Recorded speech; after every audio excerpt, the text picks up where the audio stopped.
Hello, everyone. Good morning, good afternoon, good evening, wherever you are joining from.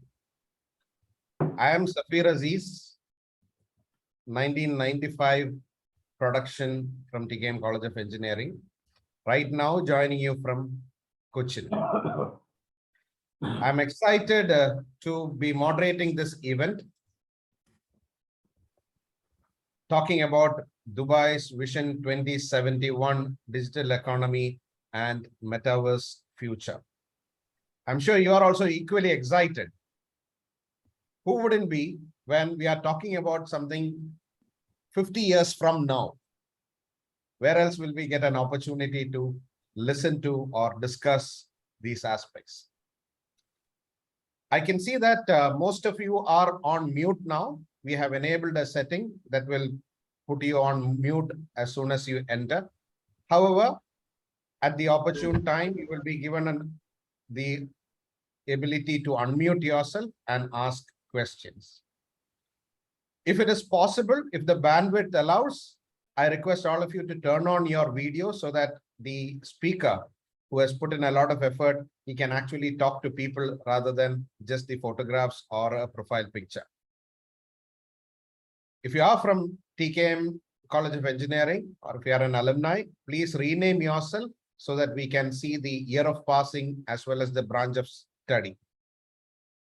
For your information, this session will be divided into two parts. We'll have a presentation by our esteemed speaker for around 20 minutes. And after that, we'll have an open question and answer session for around 30 minutes. You will have questions that will come up while our speaker is speaking, but I would request you to jot down those questions in the chat window so that we don't interrupt him. And once the question and answer session starts, I, as the moderator, will call you in one by one, and then you can have a conversation with the speaker regarding your questions. Meanwhile, please use the chat window to share your thoughts and to keep the session active. Having said this, let me now invite the president of TKMCE UAE Alumni,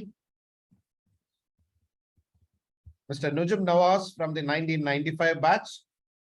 Is a very close friend of mine, my batchmate, neighbor, and a famous wicketkeeper in the cricketing fraternity. Please put your hands together to welcome Mr. Nujum Nawaz. Nawaz, the screen is yours. Thank you, Safir, for that wonderful introduction and the briefing. Am I audible? Okay. Yes, you are. Good morning and Assalamu alaikum to everyone. As Safir said, I'm also equally excited to listen to our speaker of the day. I know at least some of you would have done some researches on this topic, especially on the keyword metaverse. I accidentally happened to watch a seminar that was happening yesterday, and I got the insight of this particular word, metaverse. Meta, a Greek word which is beyond, and verse, beyond universe. So it's beyond universe that we are going to talk about. Correct me if I'm wrong, Mr. Thomas, while you are doing your presentation. And hope all of you would be looking forward to this session from our speaker. Today, my responsibility is to welcome you all. And first of all, I would like to welcome our speaker of the day who has accepted our invitation and has been here to do this presentation for us. He's also an alumni and resides in Dubai as well. So today evening, he'll be in Dubai after his presentation. So welcome you, Mr. Thomas, from the 1988 batch or 99 batch. Thank you. Thank you. Next is for our guest who has joined us from other colleges and other college fraternities. In one word, I would like to invite you all to this session. And please put in your questions to the speaker so that we can keep this session live. Last but not least, our own alumni members on this Sunday morning who has taken out time to listen to our speaker and to hear his presentation. Welcome you all, and thanks to all of you who has joined from outside the country, and welcome you all as well. Over to you, Safir. Thank you. Thank you, Nujum, and I congratulate you and your committee members for taking the initiative in organizing such events. It is definitely useful for the engineering fraternity and our college alumni. Let me now invite the patron of our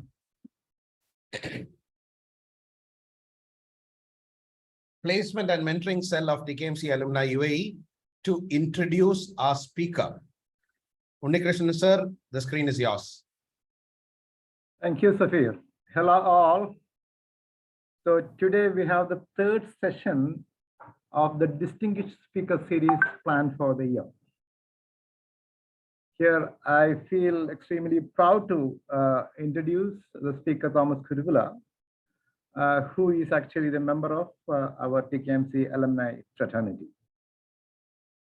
I also feel privileged to introduce Thomas, as he was my hostel mate during TKM days.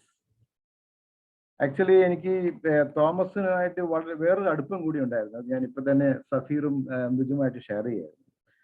ഈ ഹോസ്റ്റലിൽ എന്നെക്കാളും നീളം കുറവുണ്ടായിരുന്ന ഒരാളെ ഉണ്ടായിരുന്നില്ല, അത് Thomas കുരുവിളയായിരുന്നു. Right, anyway, let me get into the formal introduction. Okay, after graduating in electrical and electronics engineering from TKMCE in 1989, Kuruvilla joined L&T in India. In 1995, he left L&T and pursued MBA studies in finance and strategy at Melbourne University and Asian Institute of Management, Philippines. In 1998, Kuruvilla joined Arthur D. Little, the world's oldest strategy and management consultancy, and was responsible for their operation in Singapore. Presently, Thomas is a managing partner of Arthur D. Little, Middle East, and a member of the board of directors and operating out of their Dubai office. Thomas has led many public sector transformational engagements on economic development, digital transformation across industries like transport, telecoms, healthcare, and real estate and smart city. Thomas has supported various family conglomerates in the Middle East in developing and executing their strategy. Many publications are there in his name that include India surmounting the economic challenges of COVID-19, COP-UP, a driver of corporate innovation in the Middle East. You may find many of them online at the website of Arthur D. Little. Thomas is also a part-time faculty at IMM Institute of Management, Ahmedabad, Bangalore, and Udaipur for programs covering international business strategy, family conglomerate strategy and governance, and strategy and management consulting. Thomas Kuruvilla was leading consulting assignment of Dubai Vision 2071. He will be enlightening us on the art of long-term, that is 20 to 50 years planning for economic and sectorial development and the exciting experience of that assignment. Apart from that, I could see from his profile, he's also interested in doing natural farming. I would like to ask him in detail about that later. Over to you, Safir. Thank you very much, Unnikrishnan sir. Before I invite the guest speaker, just 2 points to note. One, during the course of the event for the next 1 hour, we'll be taking some candid shots. So if any of you would like to see your beautiful faces in the photographs, please keep your video on. And second, Unnikrishnan sir just mentioned about the hostel days when he and our guest speaker were together. So if you want to listen to some interesting stories, Please stay on until the end. During the networking session, we may have some chat regarding those interesting moments from the hostel days. With that, it's my pleasure to invite our esteemed guest speaker, Mr. Thomas Kuruvilla. Thomas Kuruvilla, sir, the screen is yours. Thank you very much. I really feel very privileged to listen to all these detailed introduction, and I'm very happy to be spending this time with you. I would like, the topic is quite wide, and hence I would like to just trigger the discussions by presenting few slides, and I would like to have a discussion that is much better in my view. Just one input: the only advantage of a video conference is that nobody gets to know your height, and Unni has already spoiled it. So he already told you that I'm shorter than him. So the only advantage I had by coming on a video conference is already gone. So thank you to you, Unni. Good. So I have prepared some slides. Let me share those slides, and I will go through that very quickly. And then we can have some discussions after that. Yeah? Okay. Now, I hope you can see my screen. Maybe there is a surprise in the audience that why is it 2071? The reason is that Dubai, or all the Emirates, actually was formed in 1971. So there were some discussions about coming up with a very long-term strategy for UAE and the various Emirates. And they said, let us look at it from 100 years from the day the Emirates was formed. And that is why it is 2071, right? Otherwise, I just wanted to give you some thoughts about a very long-term planning. And I have participated extensively across multiple sectors in Dubai. I had the privilege to work with the Dubai Executive Council, which includes the ruler, the chairman of RTA, chairman of DIWA. I see somebody from DIWA on participating today.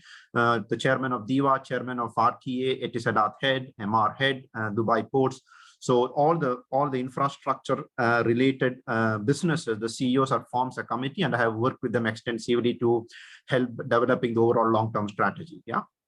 And one quick input I wanted to give you is the year 2050, 2071 precisely is not the most important component. What I realized while doing a lot of consulting in UAE, I actually learned a lot, because initially I never thought it is useful to start working on strategies which is 15, 20 years ahead. And I realized that if you start working on 15, 20 years ahead, the outlook and the thinking that you will get is very different versus if you start projecting for the next 5 years, 7 years, and you start doing things versus thinking ahead for 15, 20 years, and then looking backwards saying that if 20 years, how will it look like, and hence what we should do. So the first input I'm telling you is that our projections from the current into the future versus trying to estimate how the world will look like in 30, 40 years, and then trying to conclude what may happen in 5 years, the outcome is extremely different. It is very different, right? And I will just show you a few examples from the study that we have done, and I'm very happy to get into a discussion. Yeah. Now, I just wanted to convey some few quick messages here. I'm a little bit exaggerating just to convey the message, right? So one thing that is very important for us to know is that the whole economy and every sector is getting fundamentally disrupted. And we may be seeing some, if we feel that the current setup is already a significantly disrupted economy across multiple sectors, I don't think the disruption has really started. The disruption is yet to come, and what we will have in the next 5 to 10 years will be fundamentally different versus how we are operating in today, number one. Number two, with the advancement of connectivity, technology, artificial intelligence, and all of that, it is very clearly getting proven that wherever human intervention is there, it is actually creating a disturbance. It is actually creating a lot of inefficiencies in the system, right? And I can give you many examples. And wherever there is a human intervention and it is to conduct anything that is repetitive or predictive, in my personal opinion, in the 10, 15 years time, that will get completely 95% gets eliminated unless there are some political games being played. If you allow the economy to move in the right direction, and if you allow the intervention of digitalization, human intervention for repetitive work will almost get eliminated in 10 to 15 years, right? And I'm very happy to take any sector that anybody are interested in. You can take healthcare, transportation, telecoms, real estate. And I can give you some fundamentals about any of these sectors and prove it to you that by eliminating human intervention, you can increase the value of the business by 30 to 40%. I'm not talking about 5 to 10%. We are talking about 30 to 40% value creation happens if you automate whatever repetitive work human beings are conducting, right? And as I said in the beginning, it is human intervention should be only for unpredictable activities in which thinking is required, and wherever there is thinking is not required, or if not predictions are not possible, then you don't have to bring in human interventions, right? And for you to really develop your business, you need to really think a bit far away instead of projecting what is happening from now in the next 2 to 3 years, what is going to happen, and you start building a business based on that. You will very likely get it wrong, in my personal opinion, right? Another quick input is that we did very extensive study while we did this project for Dubai, that work from home, almost 50% of whatever shifted to work from home, 50% of that will continue for a very, very long time, right? And whatever digital buying started happening during COVID, 75% of them will remain. So whatever happened during COVID of working from home, 50% or more than that will continue. 75% of whatever online buying we started doing during COVID will continue. So we should not start assuming that the change in behaviors that happened during COVID will revert back. More than 50 to 60% of that will continue even if COVID doesn't come back, and that is because of the efficiencies that people realized from digitalization. Yeah. No, I'm trying to give you a very quick, short example about the whole study started with the mobility sector in Dubai. And then we did it for the electricity, which is Diwa. Then we did it for the healthcare. We did it for education. We did it for all of that. But the point started by saying that it is a very interesting statement that was made many years back, saying that we need to have 25% of all trips in Dubai will be driverless.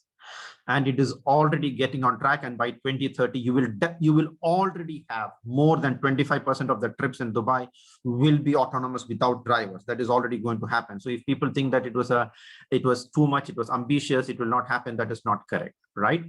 And let me just tell you how these type of studies are done when we start predicting what will happen in 2050 and 2071. The philosophy that is followed is that, especially when we did that for multiple countries, we did that for Estonia, we did that for Germany, and we did it for Dubai.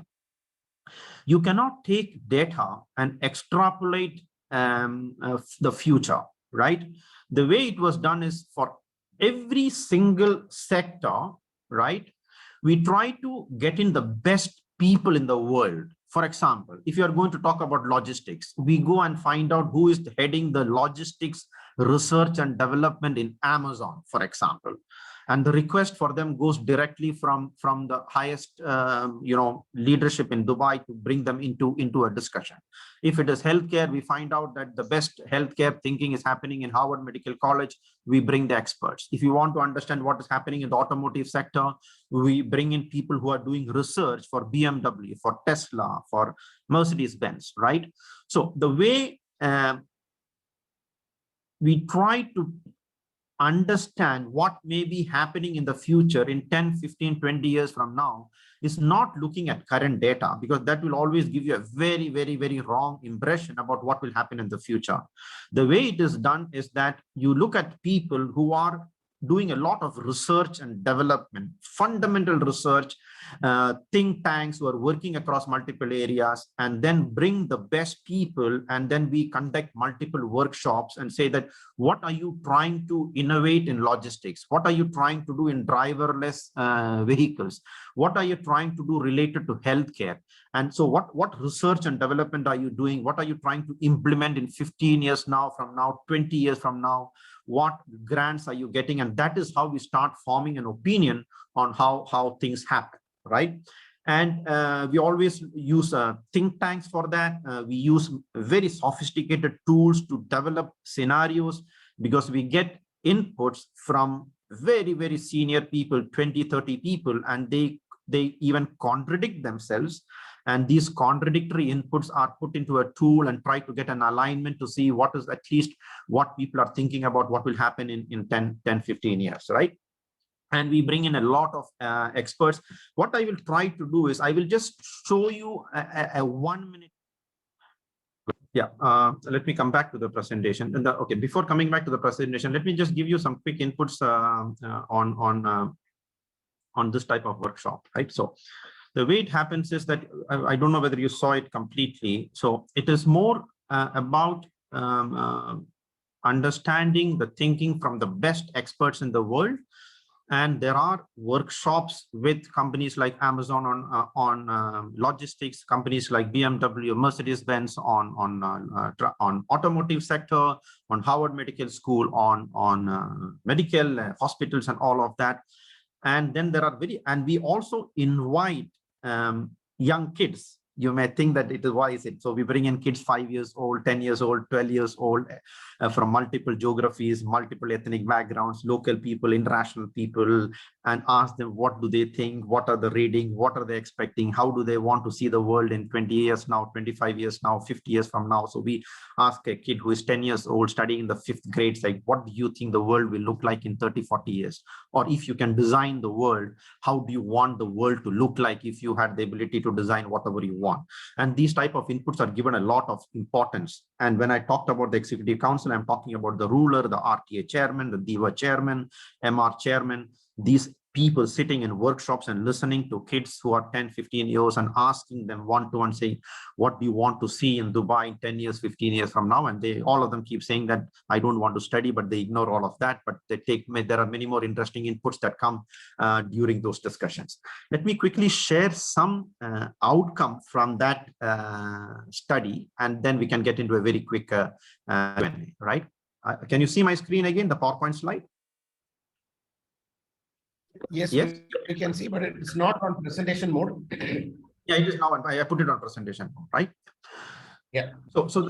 And I will show you some analysis. The way these type of studies are done is very, very simple. That there are more than, I don't know, for each and every sector, we look at 10 to 15 different trends, and we try to say how it will look like in 15, 20 years time. And then we come up with a consolidated view, and then we try to predict how the scenario looks like. And just to give some inputs, that it is very comprehensive. It is not just around technologies. It is around macro, socioeconomic, demographic, environmental thinking, cultural thinking, usage and behavioral trends. So all this softer aspects are given a lot more importance than the hard facts on what technology will do and how technology will evolve. It is more about human behavior and what do they want and what cultural aspects do we want to consider when we get into these type of things. And again, sharing just to give you a feeling of what happens on the mobility sector to start with. There is a very clear understanding from all the experts that by 2030, 95% or close to 100% of the vehicles will not be by drivers. It will be completely autonomous. It may be very difficult to believe, but when you look at what is really happening on research and what is happening, it is really, really going to happen that in 10 to 12 years time, none of the cars that we are driving manually will be driven manually unless we want to do it for entertainment, right?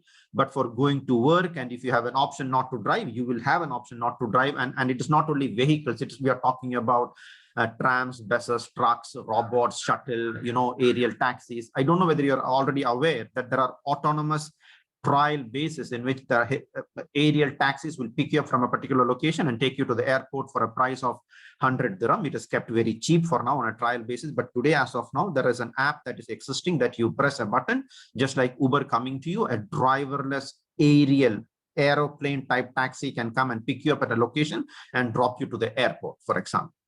There are thinking that the speed of everything will be closer to 400 to 500 kilometers per hour.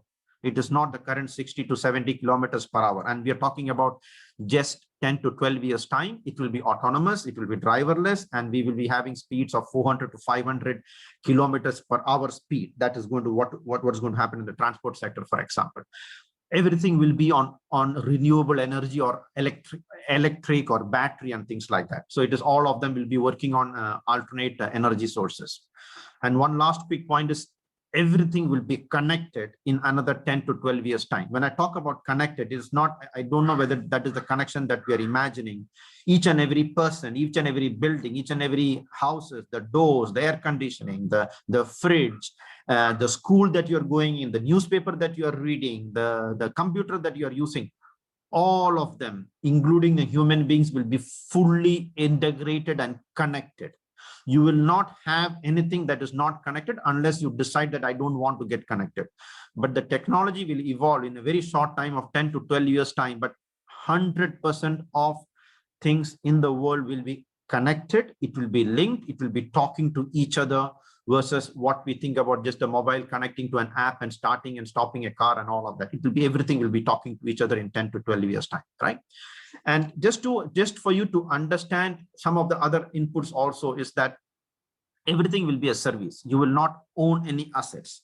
Similarly, today, maybe we own cars, but in the future, we will not own cars. Accommodation may be shared.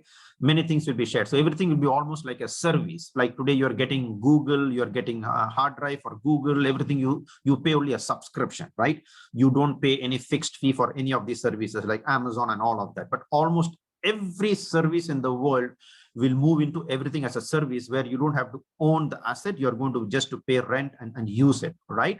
It will be completely shared economy. It will be individualized. And when I talk about individualization, it doesn't mean that all of us will own individual products. Just to give you an example of what people are talking about, it's like today, all the iPhone looks the same, but it is completely configured ourselves. We configure the iPhones. If you take the transport sector, it is expected that in 10 to 12 years time, you will have completely configurable autonomous vehicles, which can be configured to your requirement. And the cost of that vehicle may be, even if it is 10 times your current car cost. So let us say it's a fully configurable car. You say, Thomas has got into the car. Thomas is from Kerala. He likes to listen to Malayalam music. Malayalam music gets played. The music is different. The newspaper is different. The ambience in the taxi is different. The perfume is different. All of that is going to be configured for what Thomas likes. It will look like a very personalized vehicle. The cost of that vehicle may be 7, 8, 10 times the cost of the current vehicle.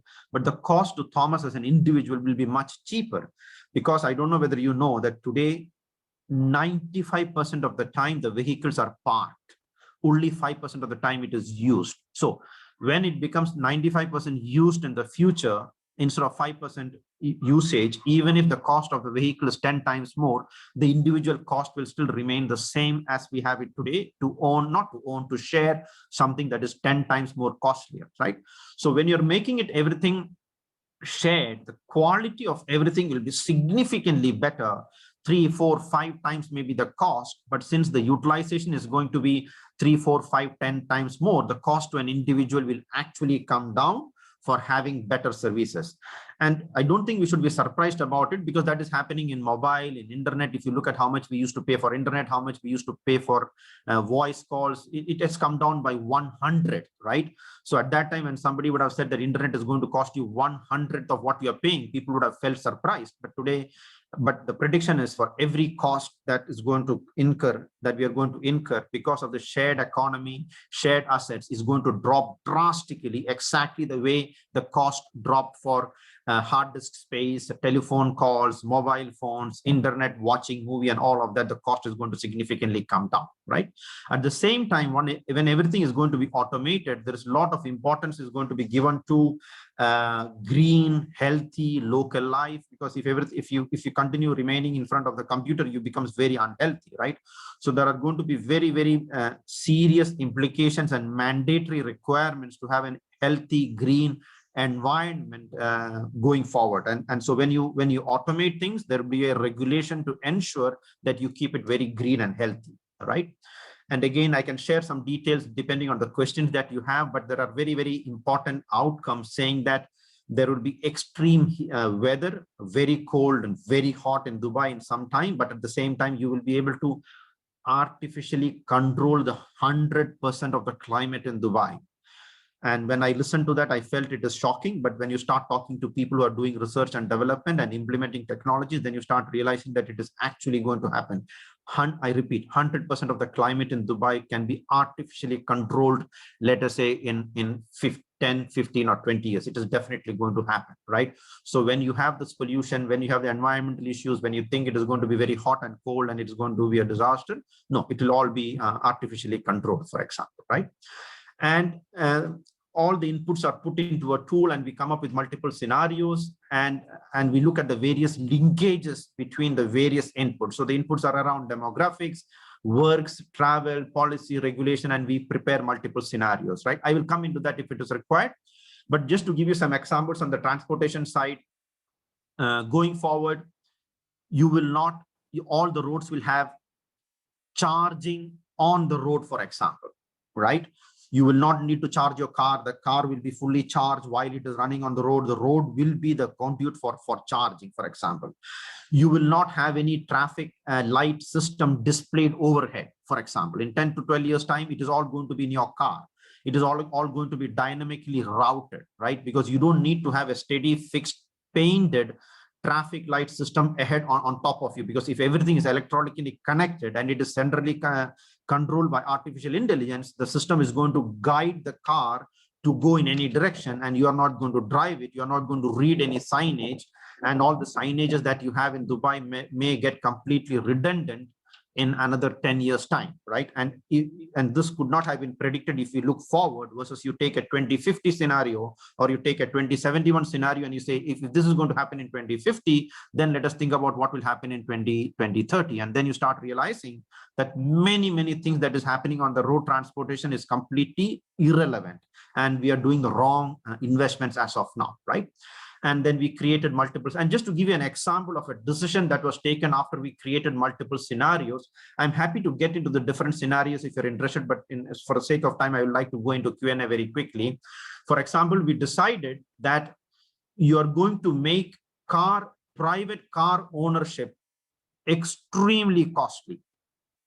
And it is not yet released now. It is not announced yet, because today owning a car is extremely cheap. But if you have to really move into shared public mobility in which people start using autonomous cars, which are going to be 10 times costly, it is completely automated. We need to update the regulation to make owning cars extremely costly. For example, in Singapore, the tax is more than the cost of the car. The fuel is very costly in Singapore, right? So you may have regulation, it has been already decided that private ownership of cars will be prohibited in Dubai. It will be made extremely costly, so that we move into public transport right now. Just to give you some thoughts on what may happen, maybe I don't mind taking one or two questions at this time before we get into the further few more slides. Can anybody predict what will be the cost of transportation after implementing autonomous transport, for example? Today, if you are spending 1 dirham for a unit of movement, what do you think will be the cost in the future? Anybody wants to attempt to give a thought on that? You can unmute and give an answer if you want. Yeah. It may be 20 to 30%. And why do you say it will be 20 to 30% of today's cost? Because we are not going to own the assets, and Okay. the effectiveness of the mobility device will increase multifold, is it not? So it can be economy of scale will work. Correct. So instead of 100, it becomes 20, right? Yes. Right. So any other thoughts on that? We Okay. have Thomas, we have a comment on the chat box which says it will be 100 times more. You're on mute. You're on mute, Thomas.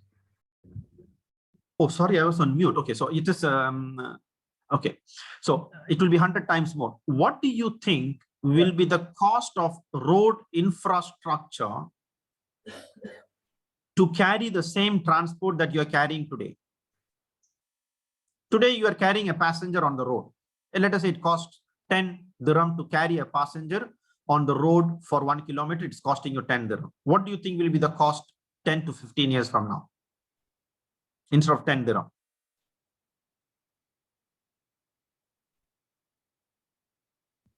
Is it going to be 100 or is it going to be 1 instead of 10?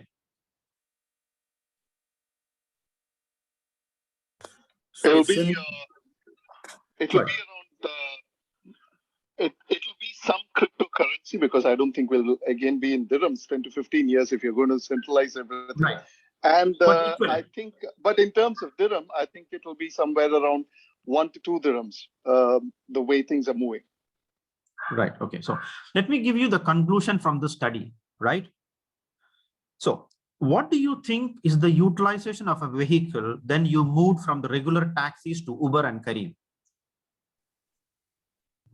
It actually from 50% utilization, it has already gone to 85 to 90% utilization, right? So if you start taking something which was 100 by taxis, by completely just using a simple app like Uber and Careem, from 100, it has already become, let us say, conservatively 60, not even 50, right? Now, if we talk about this car being, because of sophisticated artificial intelligence, without any compromise, you are able to accommodate multiple customers, and instead of, I will not say 5 per car or 4 per car, let us put 3 per car. So instead of 60 is going to be used by 3 people. From 60 it has already become 20. From some 60 it has become 20. Now let me take you further. Now when the car becomes autonomous, today there is a space, 3 car space between 2 cars, correct? When you're driving on the road today, there are 3 car spaces in between because it's manually controlled. Right now, if you have it autonomous, the cars can be actually adjacent to each other.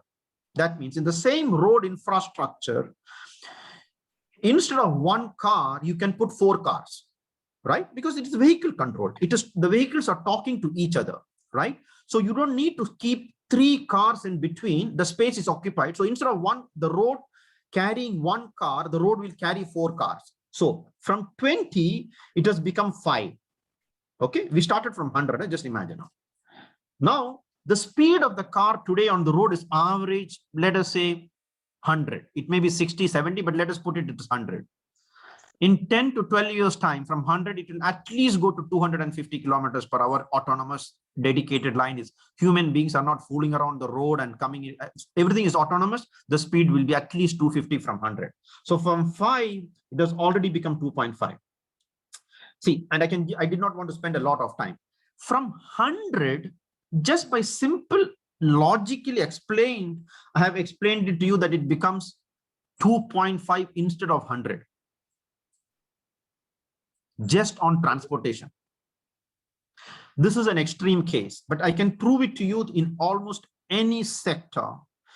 You will need only 50% of the infrastructure that is required today.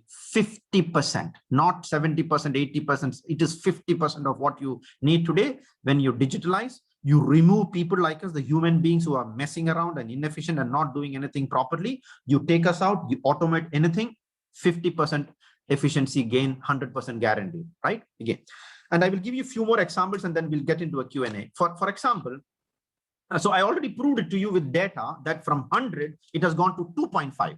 I don't think anybody would have predicted that unless you go through this proper thinking of what is going to happen in 10 years, 15 years, 20 years, 30 years, right? You would not have done that, right? And let me tell you the type of decision that has been taken in Dubai. Yeah, it's public information. I'm not sharing anything confidential. If we agree that shared vehicles are going to be there, you don't need the current car parking. So car park constructions will be stopped in 2030 because you don't need so much of car parking, because the cars are going to be used continuously. It is going to be used 80% of the time instead of 95% being parked somewhere. So all the car parking infrastructure that you're building becomes useless if you believe in what I'm saying. The basic traffic signage system that is being implemented becomes useless in another 10 years time, because everything is going to be autonomous, directly telling the car where to go, and you're not going to, a human being is not going to read the signs and go and drive it. So there is a significant discussion to stop investing in signages. You will stop having extensive call centers because people call other people when they have a problem. That is not good. It's not required. It is going to be call centers and autonomous. So you don't need call centers. The road infrastructure investments will stop in another 5 to 6 years time, because the same road infrastructure can carry 5, 6, 7 times the population. And the population is not going to grow by 5, 6 times. In 10 years, it may grow, I don't know, 20%, 30%. Or if you want to bring in a lot of tourists and Dubai becomes much, much, much, much better, maybe the population will double. The capacity today can take 3, 4 times with this autonomous description that I have given. You see? So I'm just giving you one example. When you start thinking a bit further away, there are very fundamental changes that is almost 100% that is going to happen. And then you will realize that many of the things that you're doing today, which you are 100% confident that is relevant, it is completely useless and it's a complete waste of resources and investments. And we can go through many sectors on that, right? Just to give you one more input on hospitals, we actually did a study during COVID.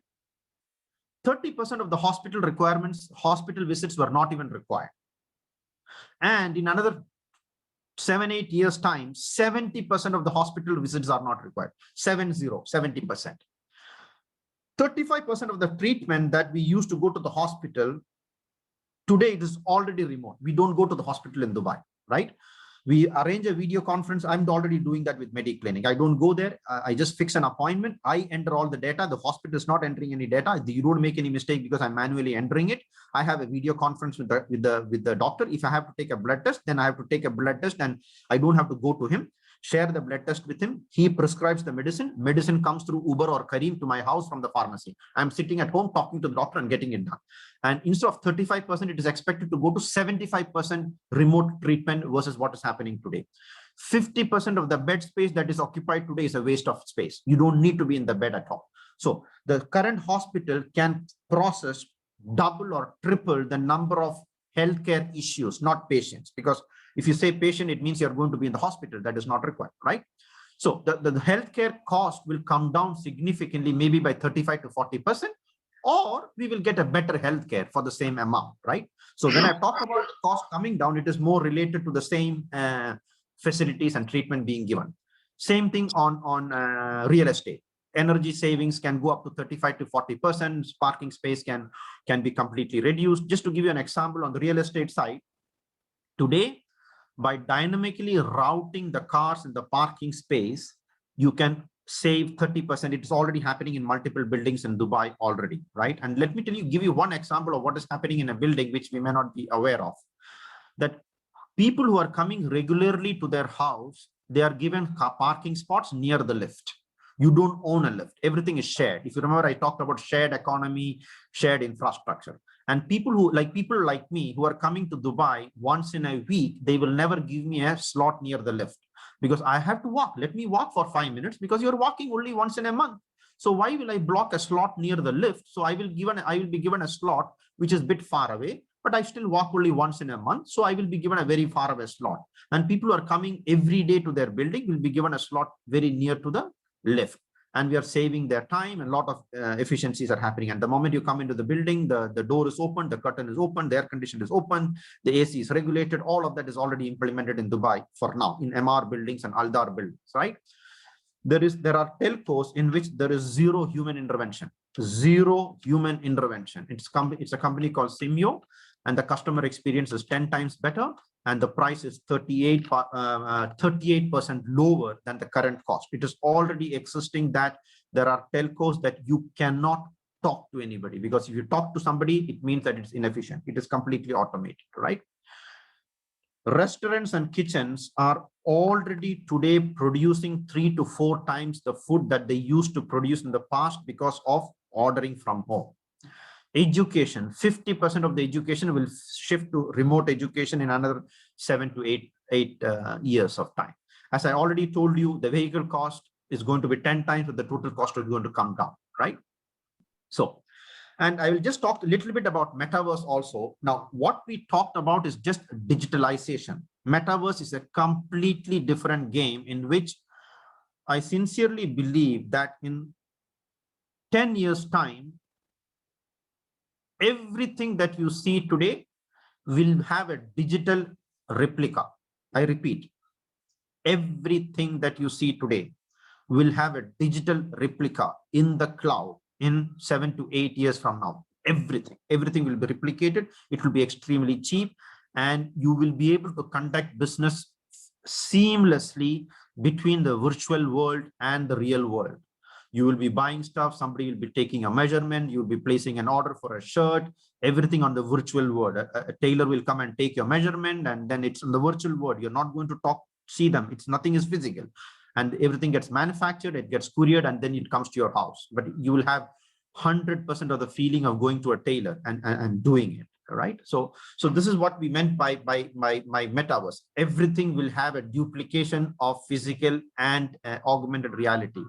Just on real estate today, there is already a regulation that in the future, whenever real estate that you want to buy anything on the real estate, they have to show you an exact replica, including the view from a 73rd floor or a 50th floor on the metaverse. And you will sign a contract for you to buy a house on Burj Khalifa facing something on an augmented reality. The contract is signed there in the metaverse. And then when you get the real apartment, it has to match with the apartment that is shown on the digital metaverse.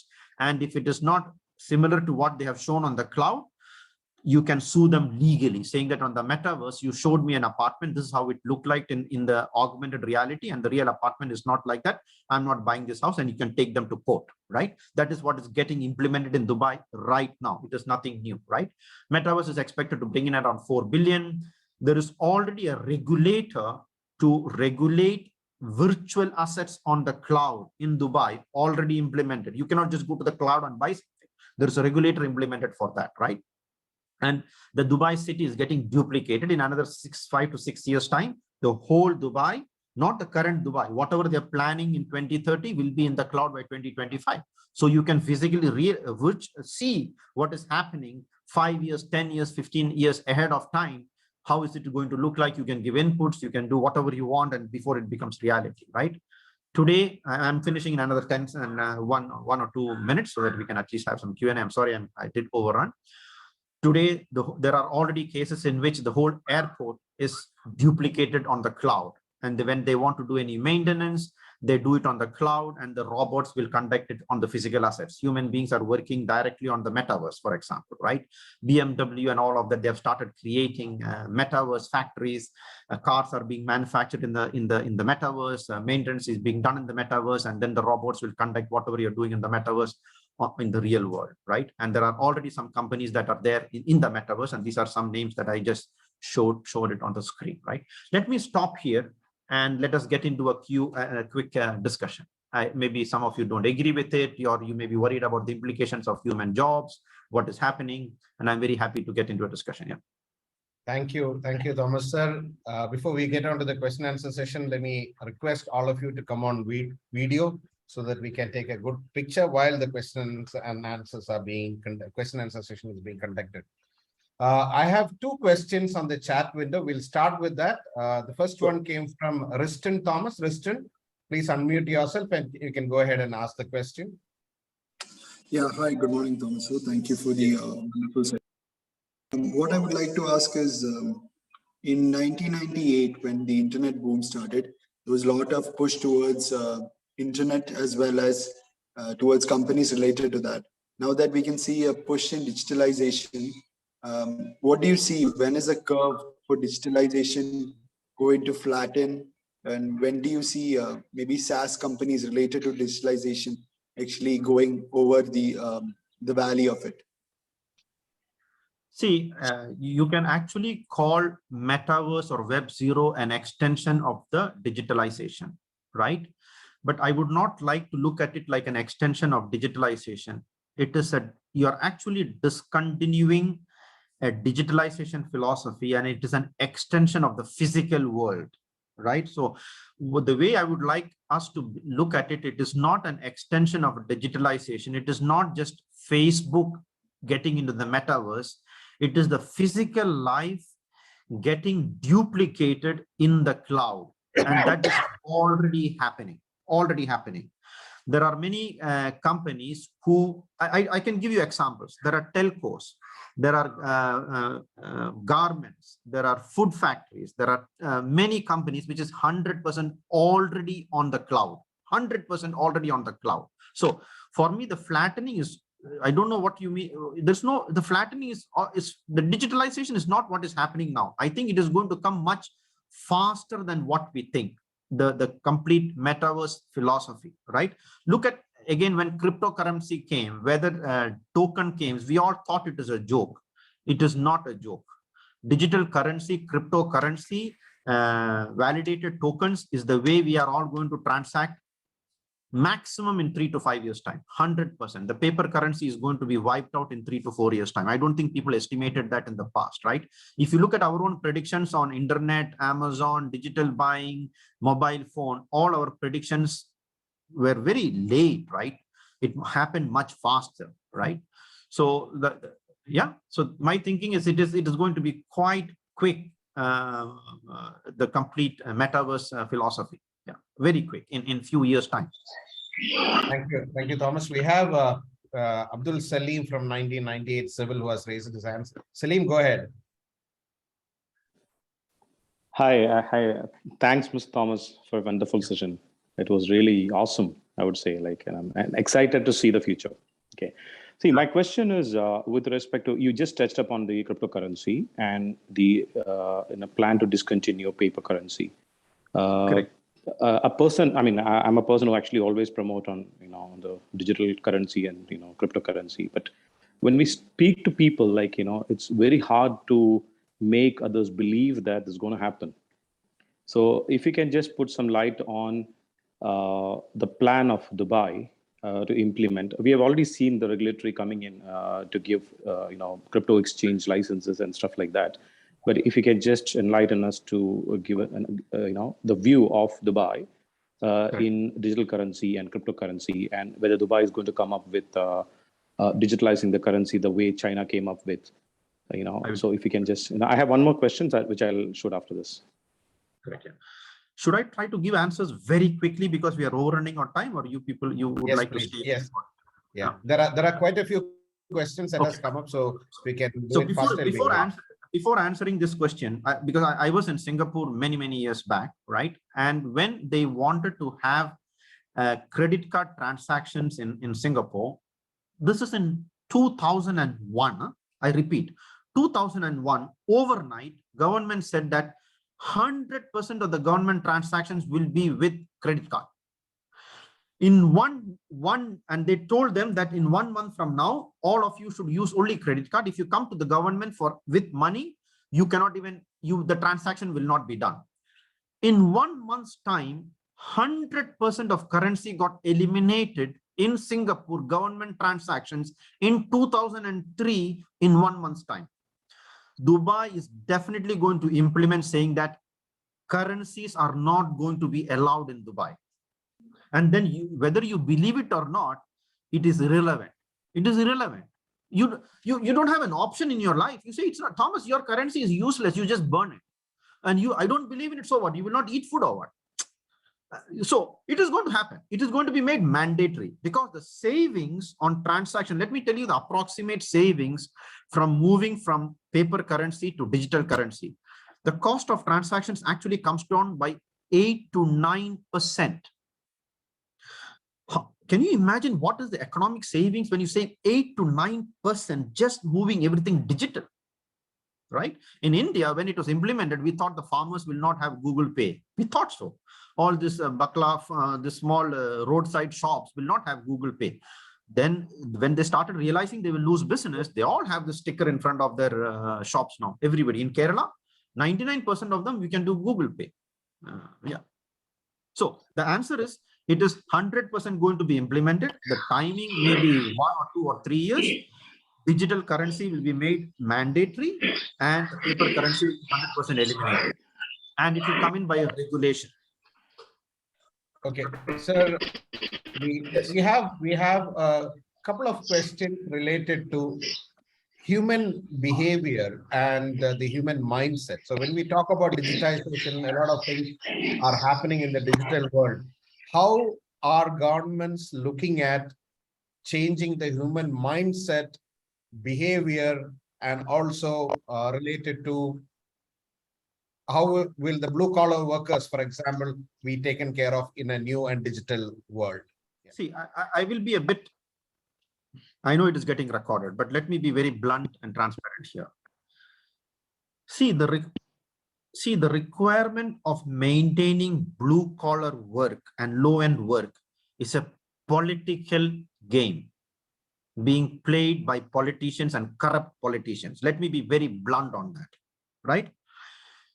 If something can be replaced, why is that agriculture is not producing the outcome in India? Why it is not? Because we don't want to mechanize them. If we mechanize agriculture in India, the same farmer can produce 100 times the output, correct? And then we will say, oh, so instead of 100 farmers, only one farmer produces and the 99 farmers don't have any job. That's not correct. You can implement schemes to give them a job and they will get educated and they will question the government and the bullshit they're doing. That's exactly what is happening. I'm very sorry for that, right? So what should look, let us take the case of taxi today. Now, for 100 taxis today, we need 200 taxi drivers, because assuming somebody works for 2 shifts. Now, if the same 100 taxis are made automated and you can run it with 3-4 people, right? So instead of 200 drivers running 100 taxis, it becomes an automated driverless taxi. Instead of 200 people, 5 people are sitting in a control center and managing all of that. The output that a person produces becomes 5-10 times. It contributes to the per capita GDP of the country. The person, the blue collar worker who is getting $10 today, since he produces 10 times the GDP, you have to give him, instead of $10, you have to give him $20, $25. And the people who are getting displaced out of job, they will be given another job. Now, let me tell you another input that I did in Saudi Arabia. You will not believe this. So I was trying to do a project in Saudi Arabia in which I will tell you, it is in the news. Saudi Telecom, there were 7,000 people who were to be eliminated from the telco operations, 7,000 people. And I will not disclose the people that I discussed with. They said, Thomas, this is a very, the problem is they are going to be out of job, right? What do we do? So I asked the person who was discussing with me, see, the problem is not about whether they are out of job. The problem is that they don't have an income. Listen to me very carefully. The issue is not whether somebody is happy to sit at home. People are happy to sit at home. The problem is he doesn't have an income. So it is not about 7,000 people losing their job. It is 7,000 people losing an income. Now, I can prove it to you that by keeping the 7,000 people sitting at home and not doing anything, doing nothing, instead of coming and tinkering on the telecom network, the cost is much higher if they tinker on the telecom network. So you ask them to sit at home, do nothing, and you pay them salary. The economic development is significantly higher. So I'm repeating, even if blue collar workers are losing their job, you should just give them the income. You cannot be unfair to them. That is not correct. People like you and me who are very sophisticated people, we come up with all this automation, and the people who are blue collared work, they get kicked out of the work and they don't have any job. That's not fair. But we should compensate them, or we should retrain them. And the economic benefit that you will get by automating will be 10 times more than what is required to pay for the income loss. You see where I'm coming from. And the whole story about people are losing a job and all of that, it is all manipulated data, so that to say that I'm in love with you, you like the ruler, you vote me, and that's what's really happening. I'm telling you, everything else is not correct. Thank you, sir. Thank you for that interesting answer. So we have crossed the time that we had allocated for the entire session. So what we will do, I know that there is an interesting conversation happening here So what we will do, we will take 3 more questions from people who had volunteered, and we will conclude the session, but others are more than welcome to stay back as long as our speaker, Mr. Thomas Kuruvilla, is available for having a conversation later on. I hope it's fine with you. Let me now invite Sabit Sabarinath. He wanted to ask a question. Sabit, go ahead. Hi, Mr. Thomas. It was wonderful hearing all this. Running a system integration company, I faced firsthand the biggest issue of digitization creating human redundancies or replacing human redundancies, and handling that has been one of the bigger issues. But you touched upon that, so I'll move on to the second question I had. Now, you said that the healthcare, 70% of it is going to be remote, right? Are we also considering that, since we're projecting to the future, all this digitization which is happening is increasing sedentary nature, from a health standpoint, is increasing the sedentary nature of people. I remember, when I play with my son and I climb the trees with him, there are other kids who come down and say, "Can you teach me to climb a tree?" That's the world we are living in today. You need to have tuition centers to climb trees. People are getting certificates on swimming from internet, and they believe that they can swim. Yeah. So in this kind of situation now, COVID was a very good example. We live in a world where healthcare has moved a lot from when the Spanish flu happened, but the whole world locked itself down. Are we really assuming that this 70% remote healthcare crisis takes into consideration all the new diseases and all the other issues that will come in place? Okay, so again, I know I'm really running out of time. Let me try to keep it very short, and then after the official time, we can get into more detail. Apologies for a long question. So I will give you an example of what we did in Arthur D. Little. Okay, in Arthur D. Little, our income doubled because for our consulting firm, travel cost was extremely high, and when we stopped traveling, we had our profit just doubled. But then what we did is we gave everybody in Arthur D. Little an iPhone, an Apple Watch for free. Okay, and it was made mandatory that everybody has to exercise at home. Everybody was given a web camera for free. It was purchased from Amazon. We purchased Apple Watch for everybody. We have 180 consultants. 180 consultants got couriered a web camera and an Apple Watch, and we had to do yoga in front of everybody. The Apple Watch has to be tied.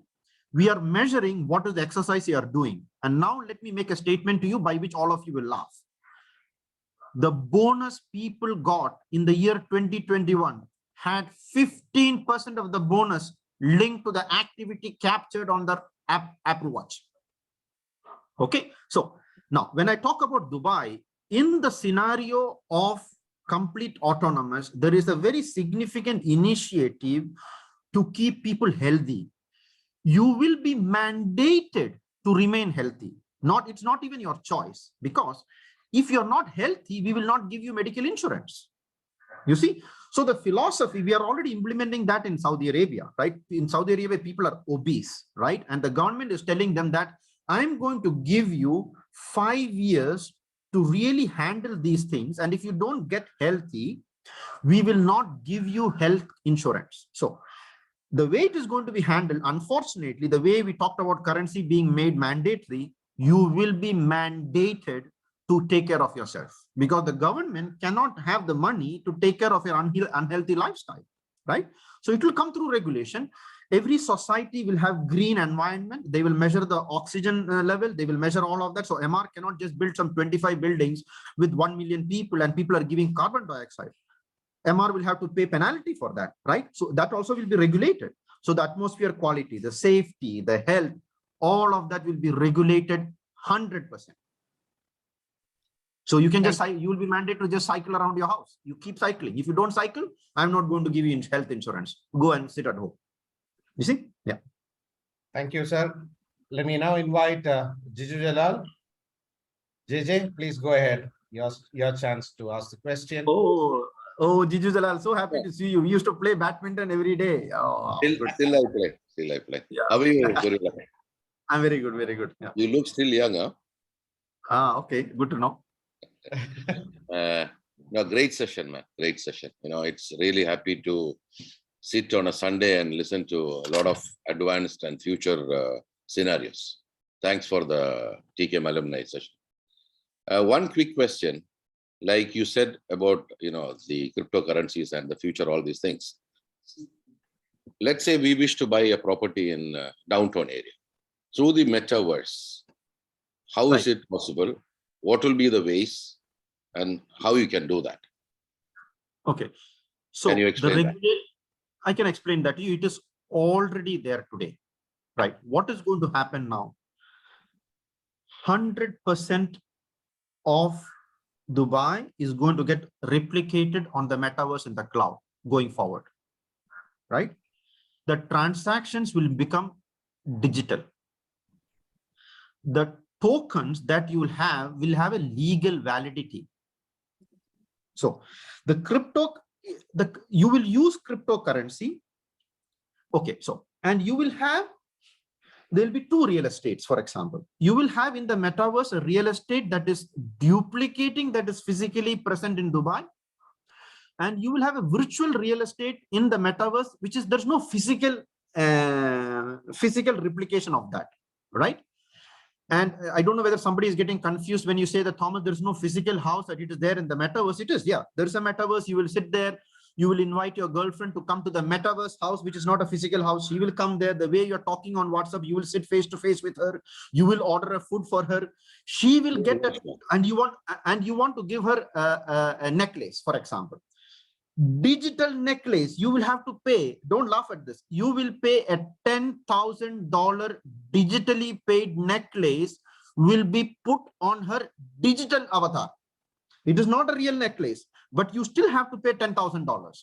Then she will, only if somebody paid $10,000 for the digitally validated diamond necklace, she can wear it in her avatar when she goes and meets another boyfriend.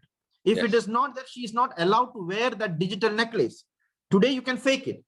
In the regulated metaverse, when you have paid money using digital currency, and in that regulated metaverse, you cannot wear a shirt, you cannot wear a watch, you cannot wear a necklace for which you have not paid.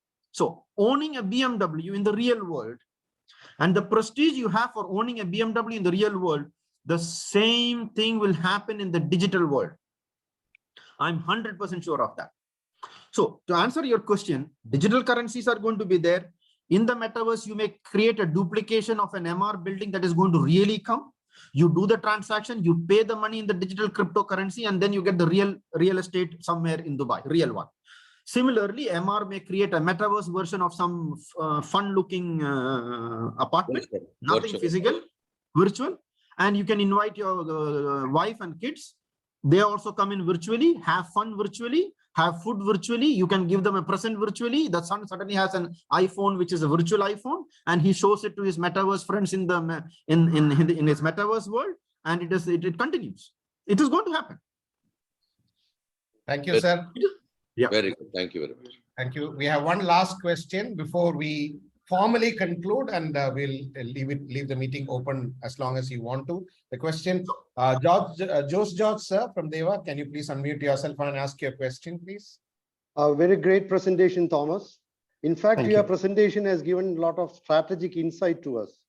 So in that way, this has got a strategic indent. I'm just wondering about this digital currency, which you mentioned.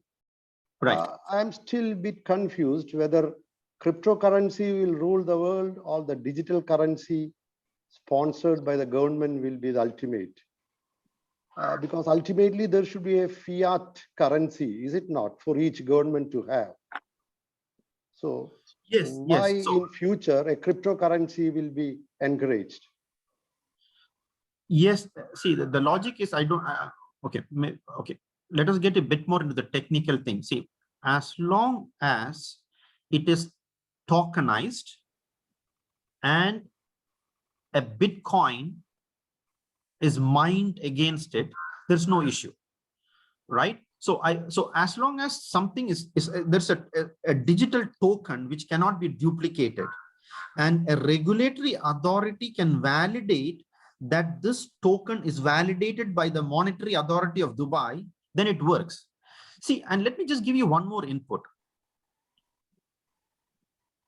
If you really stretch your imagination a bit more, the paper currency is equivalent to digital currency.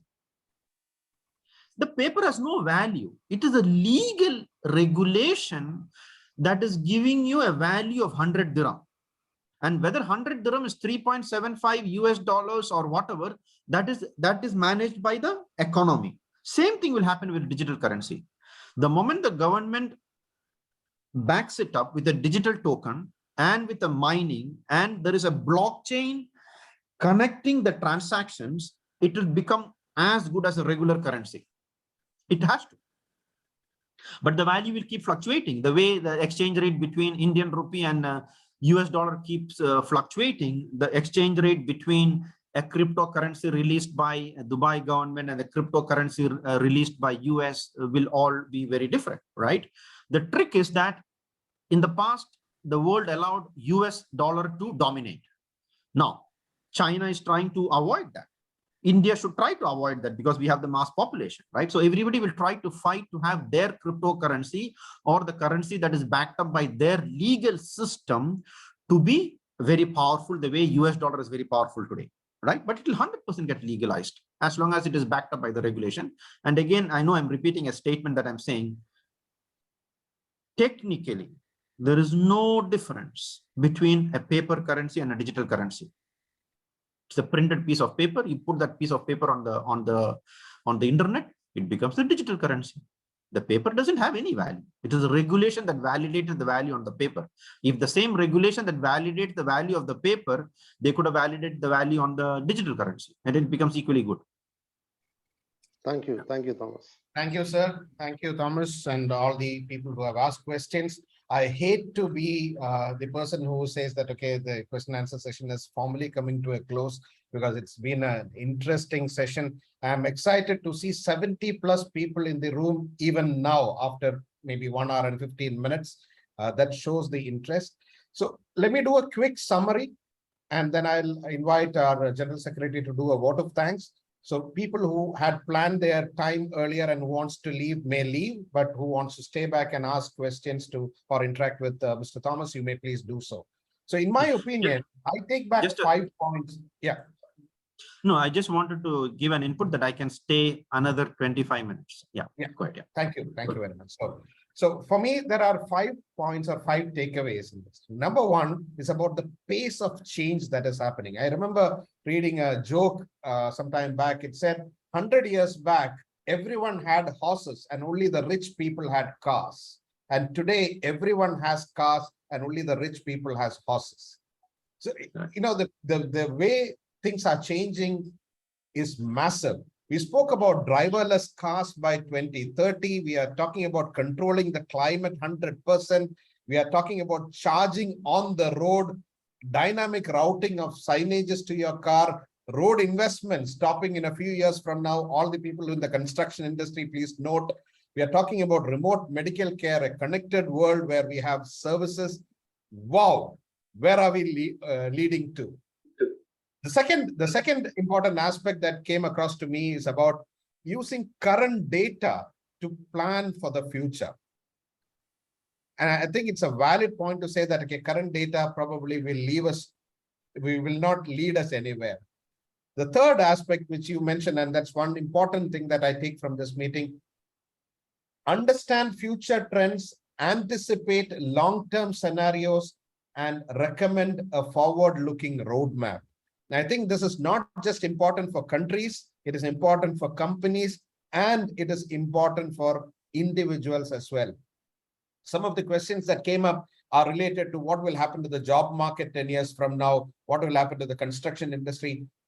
What I take back from this meeting is to think forward. Where will our expertise required in the future and plan accordingly? And the key point is about changing our mindset. It's changing our mindset. It's how we think, change the way we think. And I'm eagerly waiting to see my digital twin in the metaverse. And I will send you the details. Please send me any number of diamonds or dollars or any BMW cars, anything that you want. I'll share that in the near future. Looking forward to more sessions like this from TKMCE alumni and from Mr. Thomas. I'll now invite our General Secretary, Adarsh, to do the vote of thanks formally. Thank you, Safir, and good morning, everyone. It's my turn now to present the thank you note. At first, I would like to thank the speaker, Mr. Thomas Kuruvilla, sir, for this interesting presentation. It was truly informative and enlightened us about the strategic work that's underway to transform Dubai for the future. Thank you, sir, for your valuable time and effort in presenting this wonderful session. I appreciate the moderator, Mr. Safir Ashish, for the seamless conduct of the session. Also, I would like to thank our patron, Mr. Unikrishnan AC, who have identified the speaker and for his guidance in conducting this session. Then we had close to 80 people in attendance for this session. That's a testimony to the interest generated by the topic. In fact, that's a driving force for us to conduct more such sessions. Thank you all for your valuable presence and for the interaction with the speaker. Last but not the least, I would like to thank my fellow office bearers for their support in conducting this session. Thanks everyone once again, and have a great Sunday. Okay, so we formally close. So if anyone wants to leave, you may, but we still have 20 minutes of Mr. Thomas's time. So anyone having questions, please shoot. If you have more people talking, then probably I'll have to moderate. Otherwise, we'll leave it open for anyone to ask the questions. Celine, go ahead. Better you moderate, otherwise it will be chaos. Okay, no problem. Okay, let's go. Celine first. Hi, Mr. Thomas. I think there is, as per me, there's a difference between digital currency and cryptocurrency. So there was a question about digital currency and cryptocurrency, whether digital currency will lead the world or cryptocurrency will lead the world.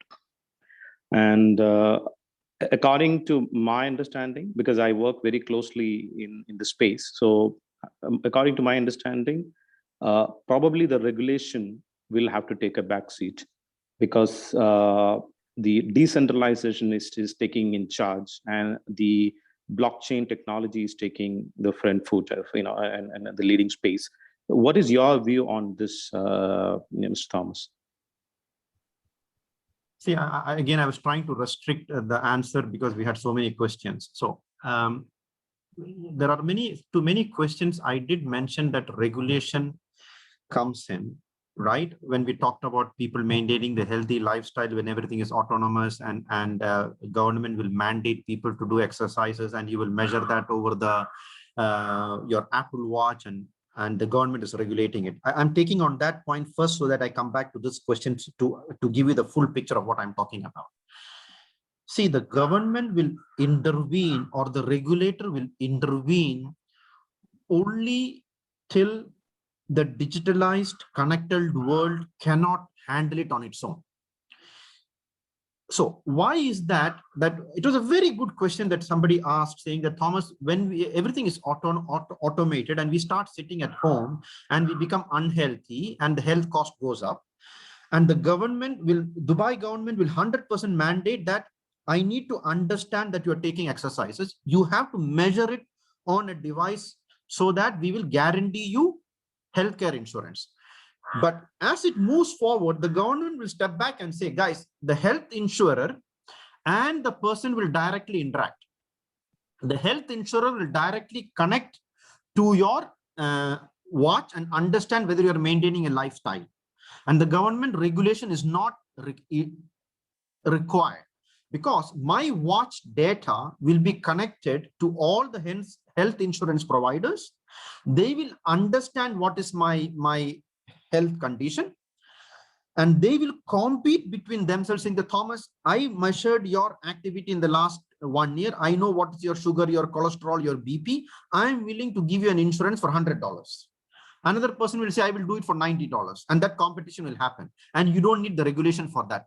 Same thing will happen on the currency also, in my view, right? So the currency regulation, that what I talked about, is only going to be temporarily till the system can drive it on its own.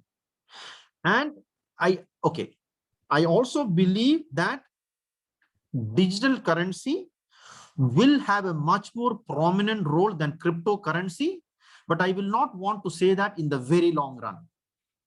It can flip, right?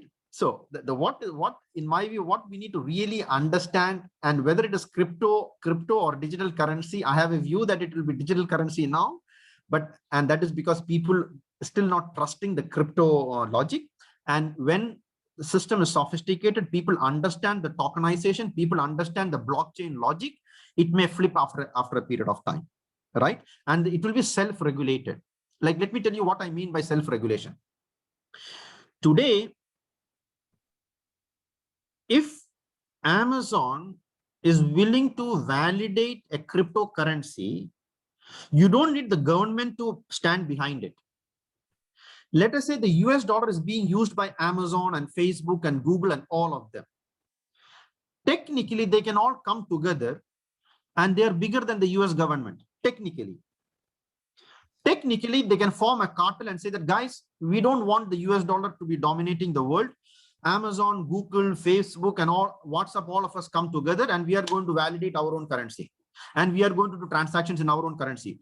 The US government cannot do anything. Today, they are able to do it because they are very powerful. They control a significant portion of the economy, right? So the point is not whether it is regulated or not. The point is whether the concentration of power goes into the wrong hand, and that is what we need to be careful about. Why is Facebook becoming very powerful? Because they suddenly control 50% of the global population, right? So you see, so it's not the issue of regulation coming in and controlling things and all of that. It will be left to the world to determine on its own. Regulation will be very temporary, for example, and then we have to guard as a citizens that it doesn't get concentrated in very powerful people that manipulates the whole world, which is already happening today. So that's the idea of decentralization, correct? That is exactly the idea of decentralization. That is exactly the idea of tokenization. That is exactly the idea of Bitcoin. It is completely decentralized. Cryptocurrencies. Correct. Exactly. Yes. Thank you. Correct. Thank you, sir. Let me now invite our patron Unnikrishnan sir for his question. He's been waiting for a long time. Oh, I said I am okay if my chance is given anywhere when it is totally free. Okay, hope I can talk. Right, I think the question, I raised my hand right from the beginning. That time I have a question. I think most of my question about has been answered, though I will ask it. You know, what will the common man do? I mean, that question answered.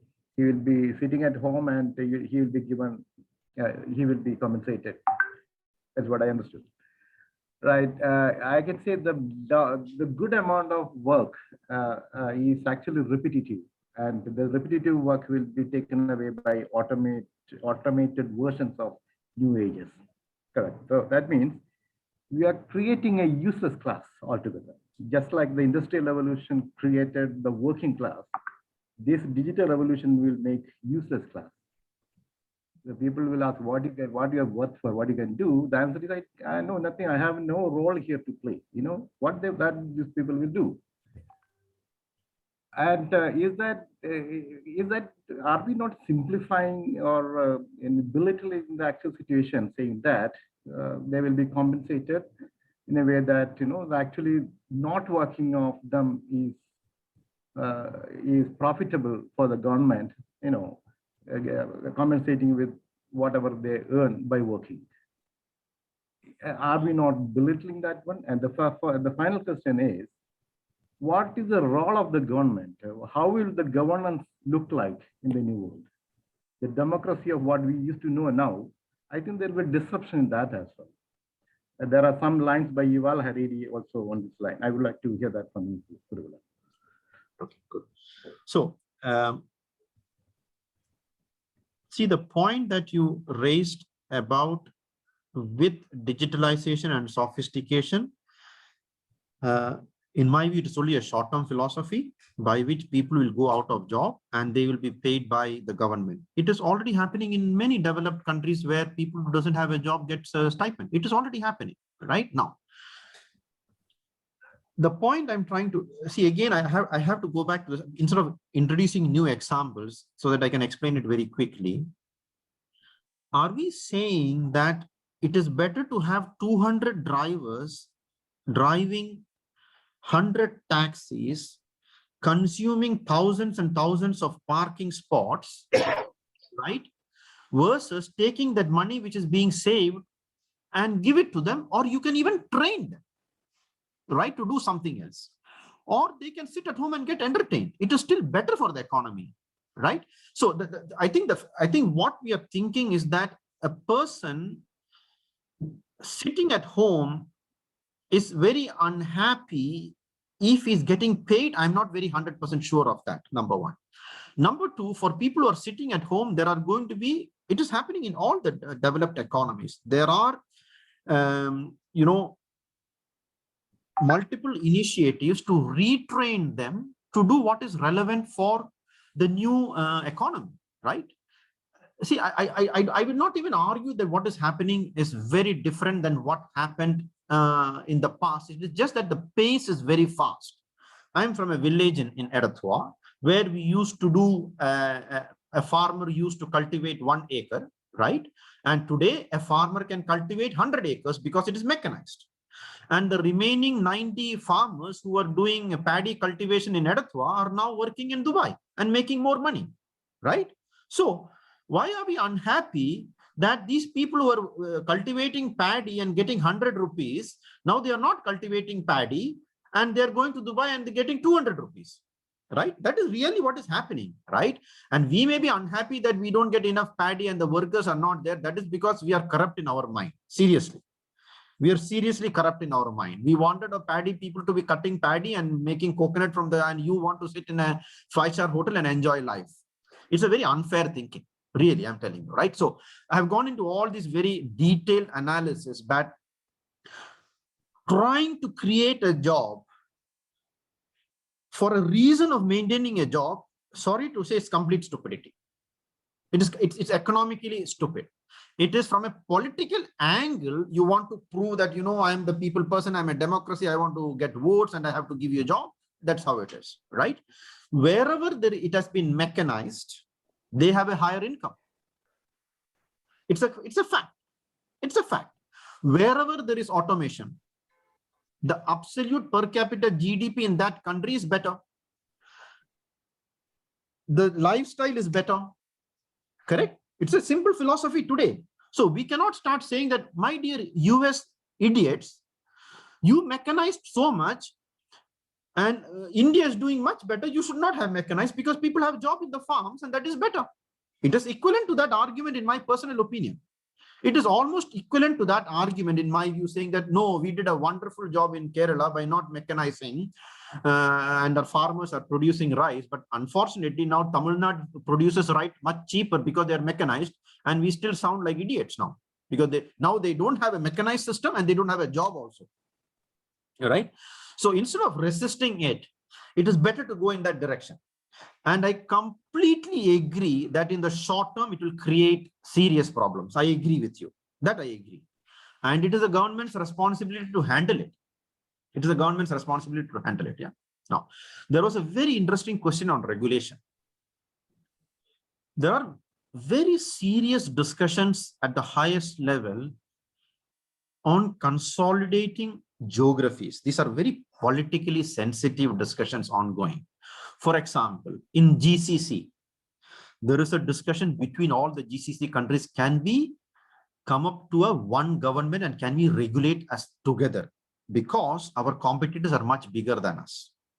Or the European Union came together so that they can compete against the US or a China or a Russia, right? So when you talk about the government's role, unfortunately, they will be fighting for power. And there is definitely a philosophy of consolidation of power that is going to happen. It is definitely going to happen.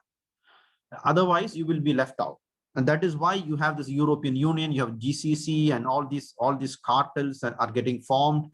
In the past, you may have 10 groups of political countries, and now you will move towards 2 to 3 groups of political countries, and that is going to be the role of the government. The role of the government, instead of managing the economy, which will be left to the free market, will be more to understand the politics and dynamics in the political world. That is where the government role is going to move, not now in the, let us say, 10 to 12 years time, because everything else will be managed by the free market, in my view. Yeah. Right. We have one last question that has come up from Sabit. Sabit, go ahead. You're on mute, Sabit. Thank you so much. Maybe it's my current day thinking that has brought this question up, and being trained since the concept of a completely efficient engine is still not set into our mind. What is the way we see? You said about 4 cars replacing the 2 cars which are there, the distance between the cars coming down and all that. How are we going to tackle machine failure and artificial intelligence failure as such? See, it is statistically proven that the failure is significantly lower when machine is controlling it versus human being. Whoever is arguing this, I'm sorry, I'm going to be very blunt. They're trying to move against automation to maintain human jobs. Do you know that the sector that is going to be the most impacted by automated taxis? Make a guess. Make a sector guess. Which is most impacted?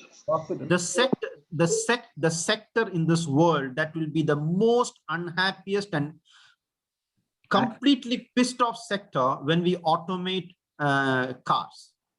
And the maintenance sector, the workshops and Automobile sector itself, automobile, yeah. because efficiency will increase. I think it is an infrastructure sector. Hospital emergency. No. There will be, once everything is automated, Drivers. the accidents will come down. There is no insurance cost. The insurance companies are politicking to prove that accidents will happen. So I will share a video with you. We actually, it's a part of the real project that we did in Dubai. We took an area in the desert. We brought in around 5 to 6 different autonomous vehicles with passengers, and we built buildings. I can show a video if somebody has some time. And we allowed these machines to go from everywhere. It's 100% autonomous. Huh? Yes, we have time. Yeah. There is absolutely no accident. No accident. Yeah, actually, yeah, that's true. I mean, I have read somewhere a human driving a car in future is not a worth taking risk. Yeah. So it is not correct that accidents go up. It is completely not correct. It's completely not correct. See, but when the accident happens, it will be huge disaster. Yeah, so what we need to understand is, it is just like instead of the pilots, we gave autopilot, correct? So the overall accidents of planes, the overall number of passengers that got killed because of planes has come down. But when a plane crashes, the pilot cannot do anything. It is autonomous. The bloody thing goes into the sea and the pilot is just cannot do anything. And the accident will be very severe.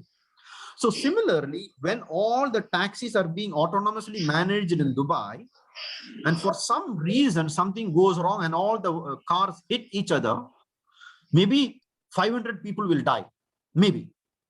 But the total death will be not even 1/100th of what would have happened over the last 5 years, for example. You see, so we should distinguish between the total fatality rate or the impact of a failure. The impact of a failure will be much, much, much higher. I have no doubt about it.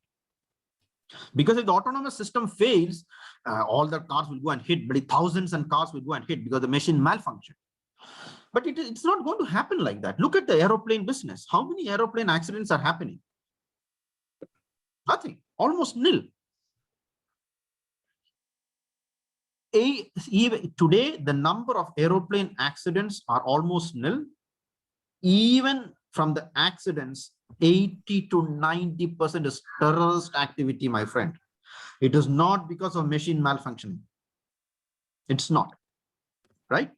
So it's not correct to, in my view, to feel that a machine will increase fatality rate. It's just not correct in my view. Just not correct. Mr. Thomas, how many more minutes do you have? I will definitely continue some till there is interest. Don't worry. Yeah. Okay, we have a raised hand. Riyadh, 1998 civil. Riyadh, go ahead. Am I audible? Yes, Yeah. you are Yes. audible. Just a concern I want to raise. When we hear about cryptos, we are always confused regarding the value of cryptos and how it is going to be introduced into an economy like the UAE. You have discussed like when cryptos are going to be introduced, it is going to be regulated by the government and each country may have its own crypto, things like that. Correct. How a regulated crypto will be introduced into the economy, like the government will declare that it has a fixed value against the paper currency and people can replace the paper currency with the cryptos. Is it going to be like that? Because I'm really seeing last week also the crypto values fumbled down and a lot of people lost their whole of investments. So how it is going to be introduced into the UAE market, cryptos, regulated cryptos replacing the currencies.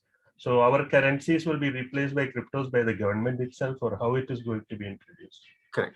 See, the government, okay, the government will not insist on what digital currency that you will be expected to use, right? I will just go back to the example of Singapore. When Singapore in 2002, 2003 said the government is not going to accept cash, we are going to accept only credit cards. It is any credit card, but the credit card company has to get an approval to release the credit card, right? So similarly, any cryptocurrency or Bitcoin, or for that matter, anything that is coming into the market will have to go through a regulatory approval process, that they have a good process behind it. It is not manipulated. It is not meant for cheating. It is meant for, it is market forces are driving the value of that. If the government intervenes in fixing the value, it is against the fundamental philosophy of market forces, right? You may do that for stability, because that is what is done for the dirham for now. It is introduced for stability. But see, let me give you another very, very important example. Any regulated paper currency today will never become a major currency in the world. It's not possible. If dirham is regulated and they want to use dirham to do oil buying and selling, it will never happen, because you also always need to have the market value playing in it for you to be eligible for these transactions. So it is against the philosophy of digital currency, against the philosophy of free market trading. It is against the philosophy of allowing the market to determine the value. That is the philosophy of digital economy. And in that you come and fix the rate, you are contradicting it, right? But you may still contradict it to stabilize, because in a stock market also, when the stock price fluctuates by 10%, they stop the stock market, right? They say you cannot trade it today, but they stop the trading only for a day, not even the second day. The second day again, you can fluctuate by 10%, right? So such regulations will come in if it fluctuates too much, and they will say that the fluctuation is allowed only for X amount of time for the next 1 day, 2 days, or 2 hours, 10 hours. Because you don't want to see some very mad movement. So I don't believe that when they introduce this legally, they will fix the value. At least I don't think that's the right way to do it, because it is against the fundamental philosophy of digital currency. It is against the philosophy of digital currency. Thank you, Mr. And Thomas. and the fluctuations is not unusual, right? See, there is nothing in this world that got introduced did not have fluctuation. Go and look at the stock price of Amazon or Google or iPhone or anything. It fluctuates. That's it. That's the risk people are taking. Yeah. Riston, go ahead, Riston. Yeah, Mr. Thomas, I really appreciate you taking the time to stay back. I know you also have a very busy schedule. I just wanted to ask two questions. One is there any books or resources that you would like to recommend to the forum that so we can learn a bit more about this books or studies that was done? And my second question is, what are your thoughts on the development of the cybersecurity as we go towards digitalization? Do you feel that the pace at which we are developing the cybersecurity is in line with the development, or do you think it's lagging behind? So if you could answer these two questions, I believe it would be really helpful. Yeah, thank you. On the, there are no books yet because Metaverse and all is a bit new, but there are very, very good reports. So I will send it to whoever Unni, I can send it to Unni. There are some very good reports by Citibank and Denata. There's a good report by the Dubai government on digital currency. So there are 3 to 4. It's not books. It's like, organizations released it. I will send it to maybe to Unni or whoever, and you can search. All of you can get it. It's actually freely available, but I have already searched it, so you don't have to search for it. Yeah. Now, on cyber security.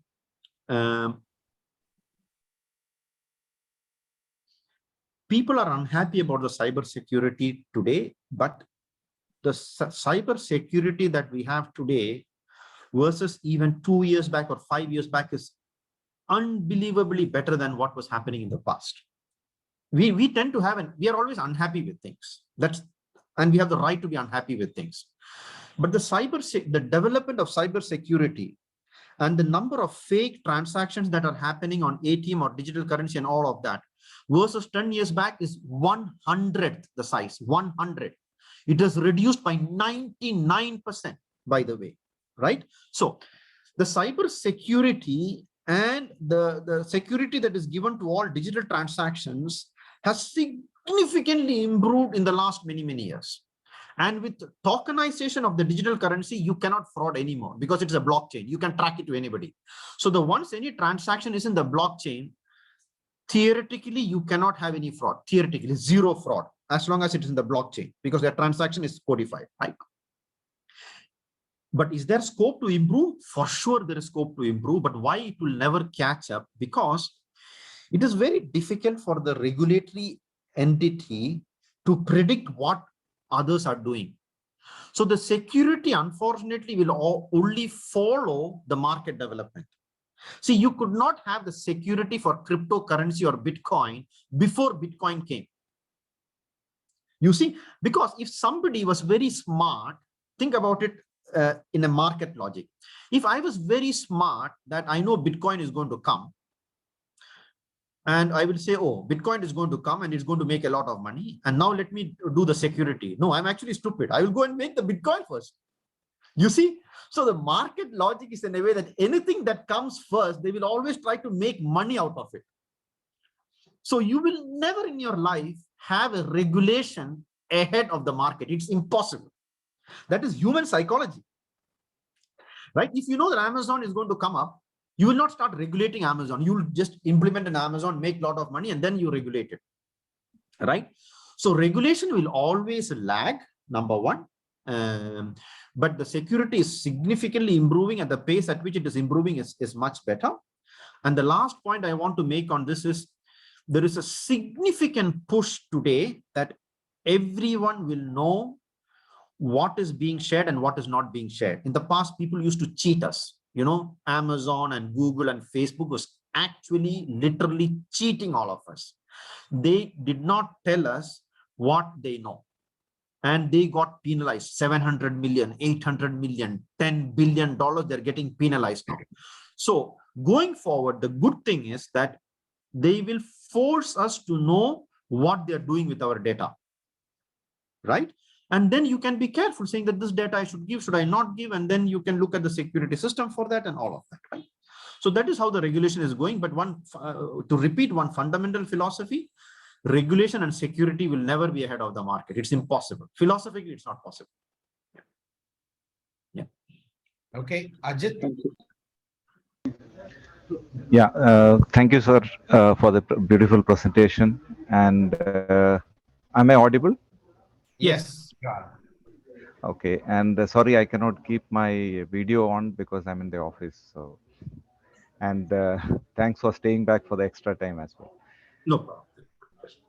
Okay, so my question is, see, I see this as a natural progression from the Industrial Revolution, like standardization and mass scale production, which That's brings correct. down the cost and improves the efficiency.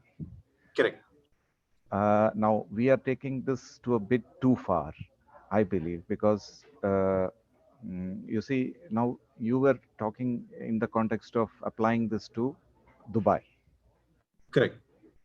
I was just thinking about applying it to the whole world. We have differences in geographies, differences in economies.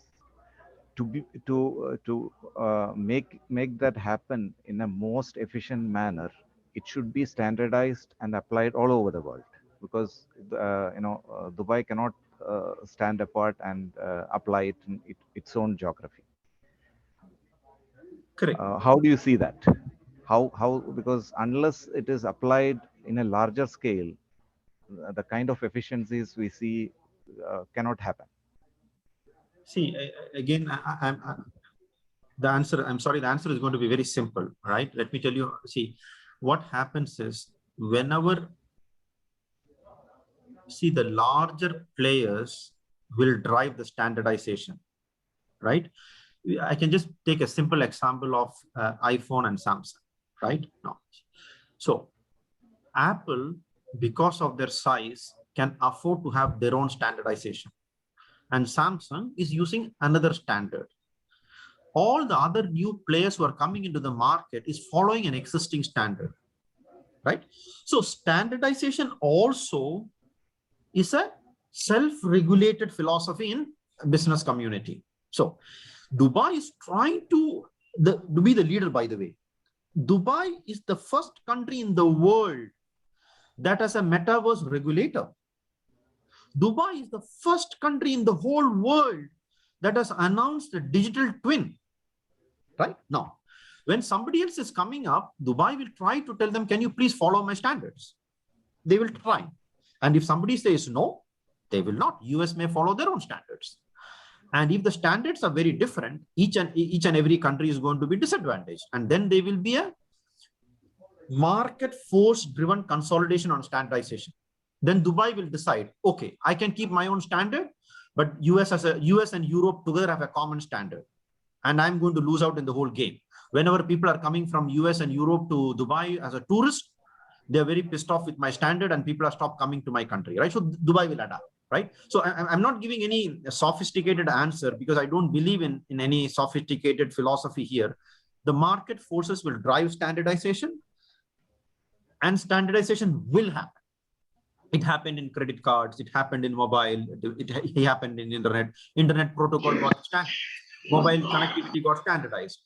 Charger got electric car connectivity got standardized, right? Similarly, the currency regulation will get standardized. It will 100% get standardized, 100%. There's no way out of it. Yeah. But where it will get standardized it's a game that people will play, right? Tesla will say that the electric connection should be Tesla car, and BMW will say it should be my car, and Mercedes will say it should be my car. That will go on. And then somebody will have to standardize, right? Yeah. All right. Okay. Thank you. Mr. Thomas, I think it's almost 2 hours now. I have one question, probably. Sure. If you don't see any raise of hands, then we can conclude after this. Sure. The question is more related to the leadership thought process. We are talking about the future. We are strategizing for the future. But 2 words that you used today in the presentation is the situation being volatile and disruptive. So my question is, the people who are thinking about 50 years from now, how do they adjust their strategies in this volatile and disruptive environment? So I will tell you, and I know when I say this, many of you will feel maybe even a bit agitated, right? A pure democratic process, in my view, is not suitable to handle the situation. Dubai is actually run like a company. Okay. Now, a non-corrupt, good, genuine dictator is better than a democracy in my view. And I know maybe half or more than half of you may disagree with it, right? Dubai is run like a company, right? The good thing about the good and the bad thing is that in Dubai, you may feel very pissed off that, we have laborers working at 53 degrees centigrade in the sun and they are not treated properly, right? And you may feel very pissed off with it, but they still feel better to be in Dubai under 53 degrees centigrade than working in Kerala. So I don't know what we are trying to argue, right? I don't know, right? People will say that we are very fair in Kerala and it's a democratic process, and in Dubai it's a dictator putting all of them in the sun, but they still want to be in Dubai and not in Kerala. So it's not an easy argument, right? Now, what very good government does that, what I have seen in Dubai is that they are genuinely looking to learn from others. So even though the Dubai leadership has the capacity to take any decision, if you think they have power, the power is 10 times than what you think, by the way. 10 times. They can do anything they want in Dubai, right? Nobody can question them. But the very good thing about them is they are never arrogant that they know everything. They always make an assumption that we don't know many things. We need to learn from people. And they are very, very open to keep listening to people. And why I think so far, I'm not saying it is going to be successful all the time. So far, if you look at what Dubai has been doing, they have been making continuous adaptations based on genuine inputs given to them by people that they think are very knowledgeable on these topics, right? And who am I? I'm just a consultant from India, right? When I have a discussion with the ruler or RTA chairman or DIWA chairman or MR chairman, they are only listening to the logic. They're only listening to the rationale. There's no ego in the discussion. They don't look at what is my level. They just listen to the logic that we are talking about, right? And for me, that is because things are so unpredictable, it's evolving, and it is very difficult to predict. The best leadership are leadership that remains. You cannot change very frequently. You cannot change the leadership every 5 years. It's a disaster, right? The leadership has to continue. And they have to be very, very open to listening to people genuinely. And when there are new ideas coming up, you have to implement them. And then the likelihood of sustainability is much higher if you follow that logic, in my personal opinion. Okay, so it's about continuity and about the maturity of the leadership think tank. Continuity, maturity, and openness to listen. Yeah. Okay. You need to be very open to people, to listen. Okay. Yeah. Sabit, I know that you raised your hand, but we have our president, Nujum Nawaz, raising his hand as well. So I'll give him the opportunity to ask because he has been silent for the last 2 hours. Okay, Nawaz, go ahead. Thank you, Mr. Thomas, for the wonderful presentation and for your time that you've dedicated for our people. One question, sure. The question is not for me, it's actually for all the listeners who are still staying back and want to take back something home.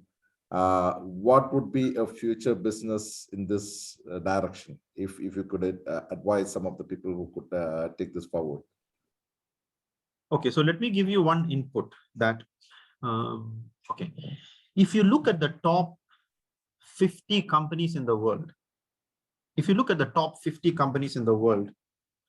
what percentage of them do you think are new companies versus old companies?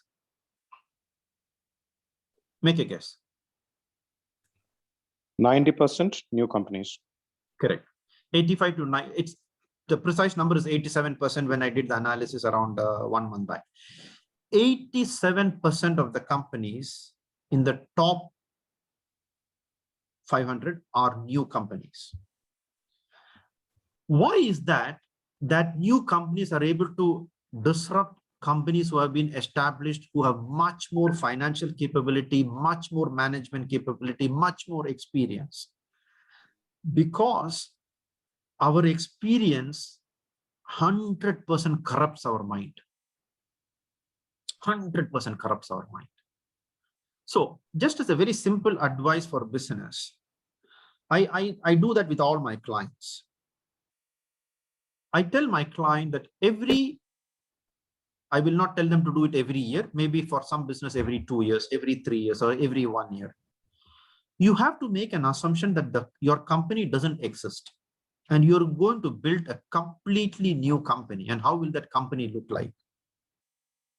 And if that company looks very different than what you have today, you have a very, very, very serious problem, right? And that is my single advice to whoever is in business positions and doing things. We always got corrupted by our own thinking, our own logic, and the past is guiding the future, which is complete stupidity. It is stupidity, right? And it is proven by the fact that 87% of the companies are new companies, which means they had a fresh thinking. They did not follow the existing company. So I do that in Arthur D. Little, by the way. Every 1 year, I collect a group of people in the office saying that, guys, forget that we are going to restart the whole Middle East operations today morning. We have nothing. We have nothing. We just landed on a plane and we came and we are sitting in a meeting room in Dubai and we are going to restart Arthur D. Little. How will we restart Arthur D. Little? No constraints in our mind. And then we will look at that Arthur D. Little versus what I have today. Let's say, man, this looks very different. Then you have to think, why is it different? And then you have to adapt. Otherwise, you will definitely be killed. 100% you will be killed. I can guarantee that. Yeah. Thank you, Mr. Thomas. We have our past president, Mumtaz, raising her hand. Mumtaz. Hello. Thank you, Thomas sir, for an interesting session today. It was very interesting to know that like digitalization, and even in your explanation, you already explained that increase in GDP, it will promote like it will aim, vision is to increase the GDP, everything. And related with the private car kingdom, which you explained. Okay, as part of the digitalization and like mass transit transformation, which Dubai, say we talk about Dubai. Dubai is aiming for the mass transit, promoting mass transit and all. Correct. It's a very interesting topic. Okay, it will reduce the traffic congestion and it will improve the capacity of the roads and all. It's very interesting to know. Then my question is, what okay, while the mass transit and all, it is operating by the government, and what would be the impact on people in terms of tax? Basically, again, to give a highlight into that, if government is giving, who is paying that expenses for the public transport, or as a return of investment, government will increase the tax to the people to get their investment back? Government will definitely put in tax in Dubai. I have no doubt about it. And what do you think, like, increase in tax, it will happen? I think it will gradually move towards, first you will have I think the income tax will come in much later. I don't think they will have income tax yet, but I think the corporate tax will come in. It can go up to 10-15% in the next few years, because if you look at the financials, it doesn't tally together, right? But there are two ways to look at it, right? See, the tax is the highest in Sweden, right? But so we always have a feeling. I know it's a very different topic, but let me just give you one quick input on tax, because we did a lot of tax studies for Saudi Arabia, because Saudi Arabia introduced tax. If the tax is used properly, it is better for people to pay tax and get the services from the government. Let me explain to you why it is the case. It's a very tricky topic. Yeah, see. Any service that is consolidated will always be more efficient than which is decentralized. Any service, consolidation. But consolidation leads to inefficiencies and corruption. You see, that is the fine balance. So if Dubai government is collecting tax from people and the tax is 100% used to build public transport, the overall cost for us is actually going to come down, because if you pay $10 tax to the government, they will give you services which would have costed you more than 10% if you did it on your own, because you don't have the economies of scale. The problem is, majority of the places the tax goes into corruption. Let me put it very bluntly. Right? So the philosophy is that we should never be unhappy. As a philosophy, I can prove it with data. I'm not just making, I have collected this data. I can prove it to you that the concept of collecting tax from people to give consolidated services is actually good for people, because the government can provide the same services cheaper when you consolidate all the healthcare needs, for example, or if you consolidate all the transportation needs, as long as they use it with in the right way, instead of taking it home like it happens in many other countries. Right? So you should not be technically unhappy about tax if you believe that it will be used properly, because the citizens benefit more by tax. The benefit is normally more for the poorer people, right? Which I think is also fair, because the tax is linked to your income and the public infrastructure is for everybody, right? So the rich people will, so it is going to be more negatively impacted to the rich people. But I find it very appropriate, right? Because rich people became rich at the cost of the poor people. So give it back also sometimes, right? If you don't want to give it, let the tax people take your money and give it to them in some healthcare hospital or public transportation or whatever. So it is still fair in my view. So my answer is your question gave an impression that you feel taxing is required to do all of this and it is negative. I don't think it is negative. It is actually the right way of doing it. Yeah. Yeah, so basically, okay, I understand you are trying to say like it's a distribution of like overall economy between rich and poor. Maybe like no. That is not the main point. The distribution is the second point. The first point is efficiency. Okay. See, let me explain to you again. See, the government did not take tax to put public transport, let us say, correct?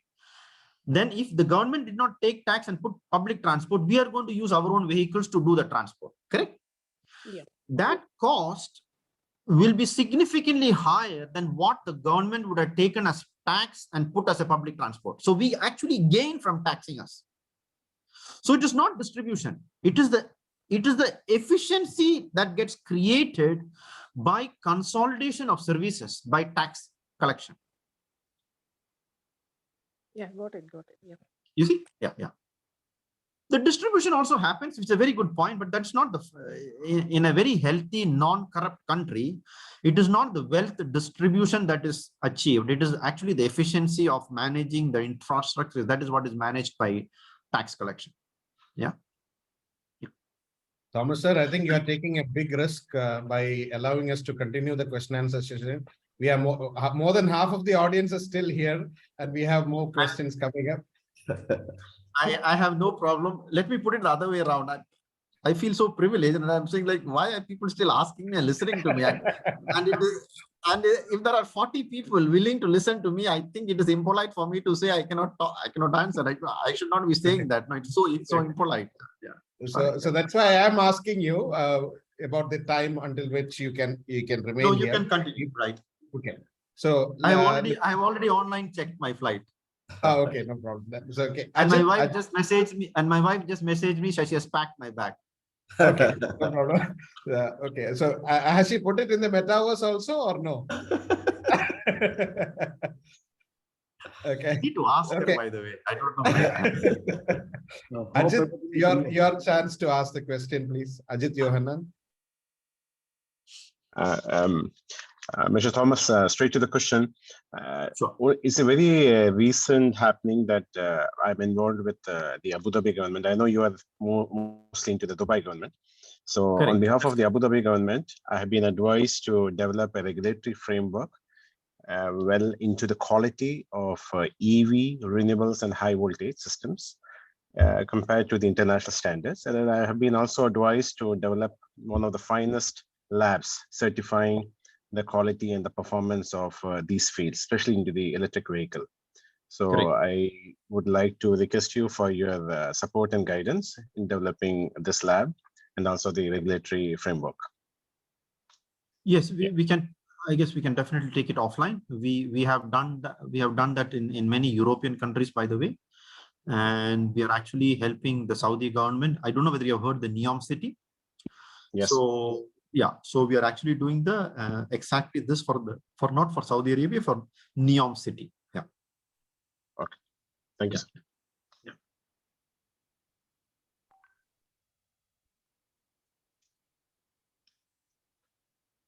Okay, Sabit, go ahead. Just I will put my email address and mobile on the chat in case someone wants. Oh yeah, thank you so much, Mr. Kuruvilla. That would definitely help. In fact, my question was to if we were to take this next session on the metaverse, like if we were to create a TKMverse, what is the next step that we have to do? It's a very simple. You duplicate the whole TKM on the cloud, right? And no, so is it no? But so is it like no? Because No. what I want to know is it something like, say, for example, when Web 1, people connected to the web. In Web 2, social media help people post things on the web. Now in Web 3, it is all decentralized. So how do I create a TKMverse? Is there a www.tkmverse.com or No, how do we do this? It's not a WW philosophy. It is, see, actually, by the way, I'm teaching in IIM Bangalore, right? During Innovation, right? So we are already creating virtual metaverse classrooms, right? And let me tell you the advantage of all of this, by the way, right? Because the metaverse that we are creating for IIM Bangalore, it is very, very, very close to a physical classroom philosophy, right? And in the MBA courses, there are a lot of group assignments people are supposed to do, right? They all have to come to the campus in the night and all of that, right? They do it in their own houses and they connect on the metaverse and they have a feeling as if they are sitting in a physical room. We do have professors coming from the US who used to fly down to conduct 1 or 2 classes. Now they're doing it over the metaverse, right?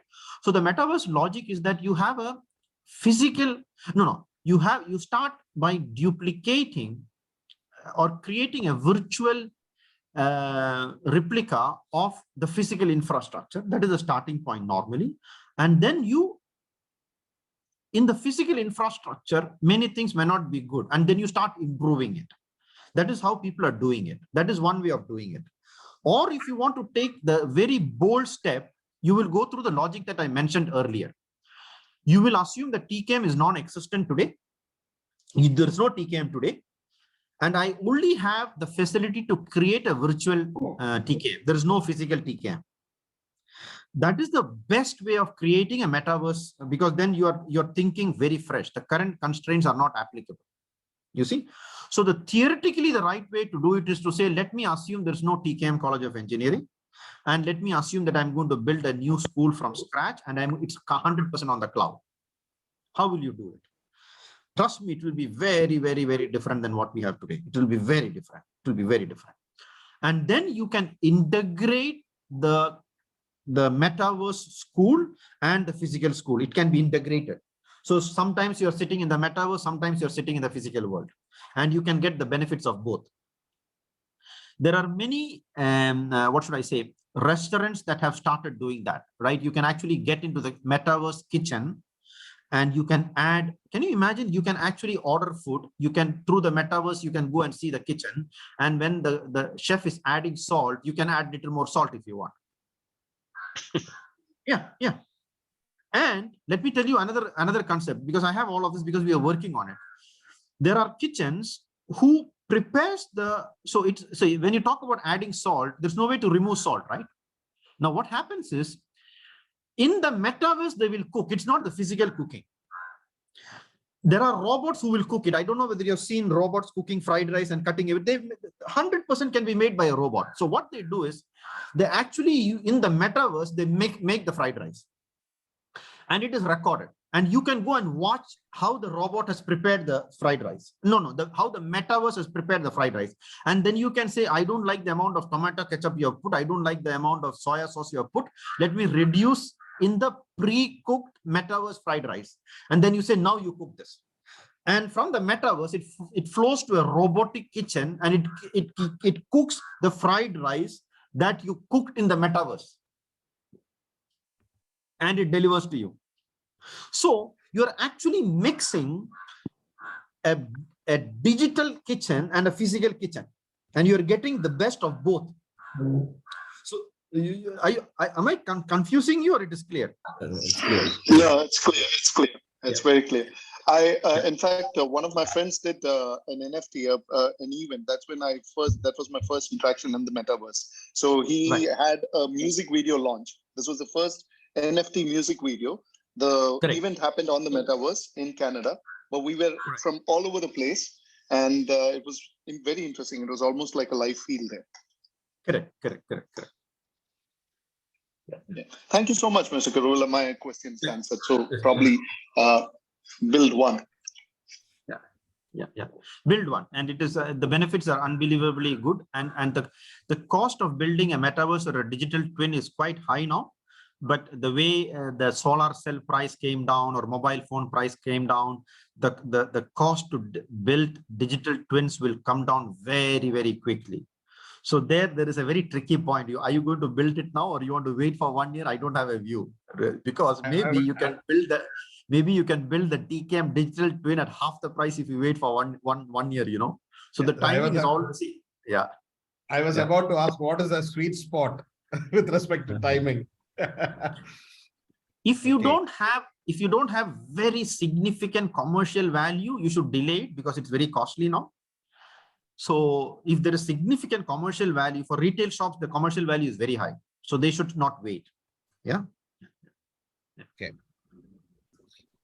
Any other questions? Okay. Once again, Mr. Thomas, thank you very much. It's been a real eye-opener for many, including me, who has been proudly going around saying that I have been in the digital world and the aviation industry and things like that. But you have opened my eyes to a lot of things which I had never imagined in the past.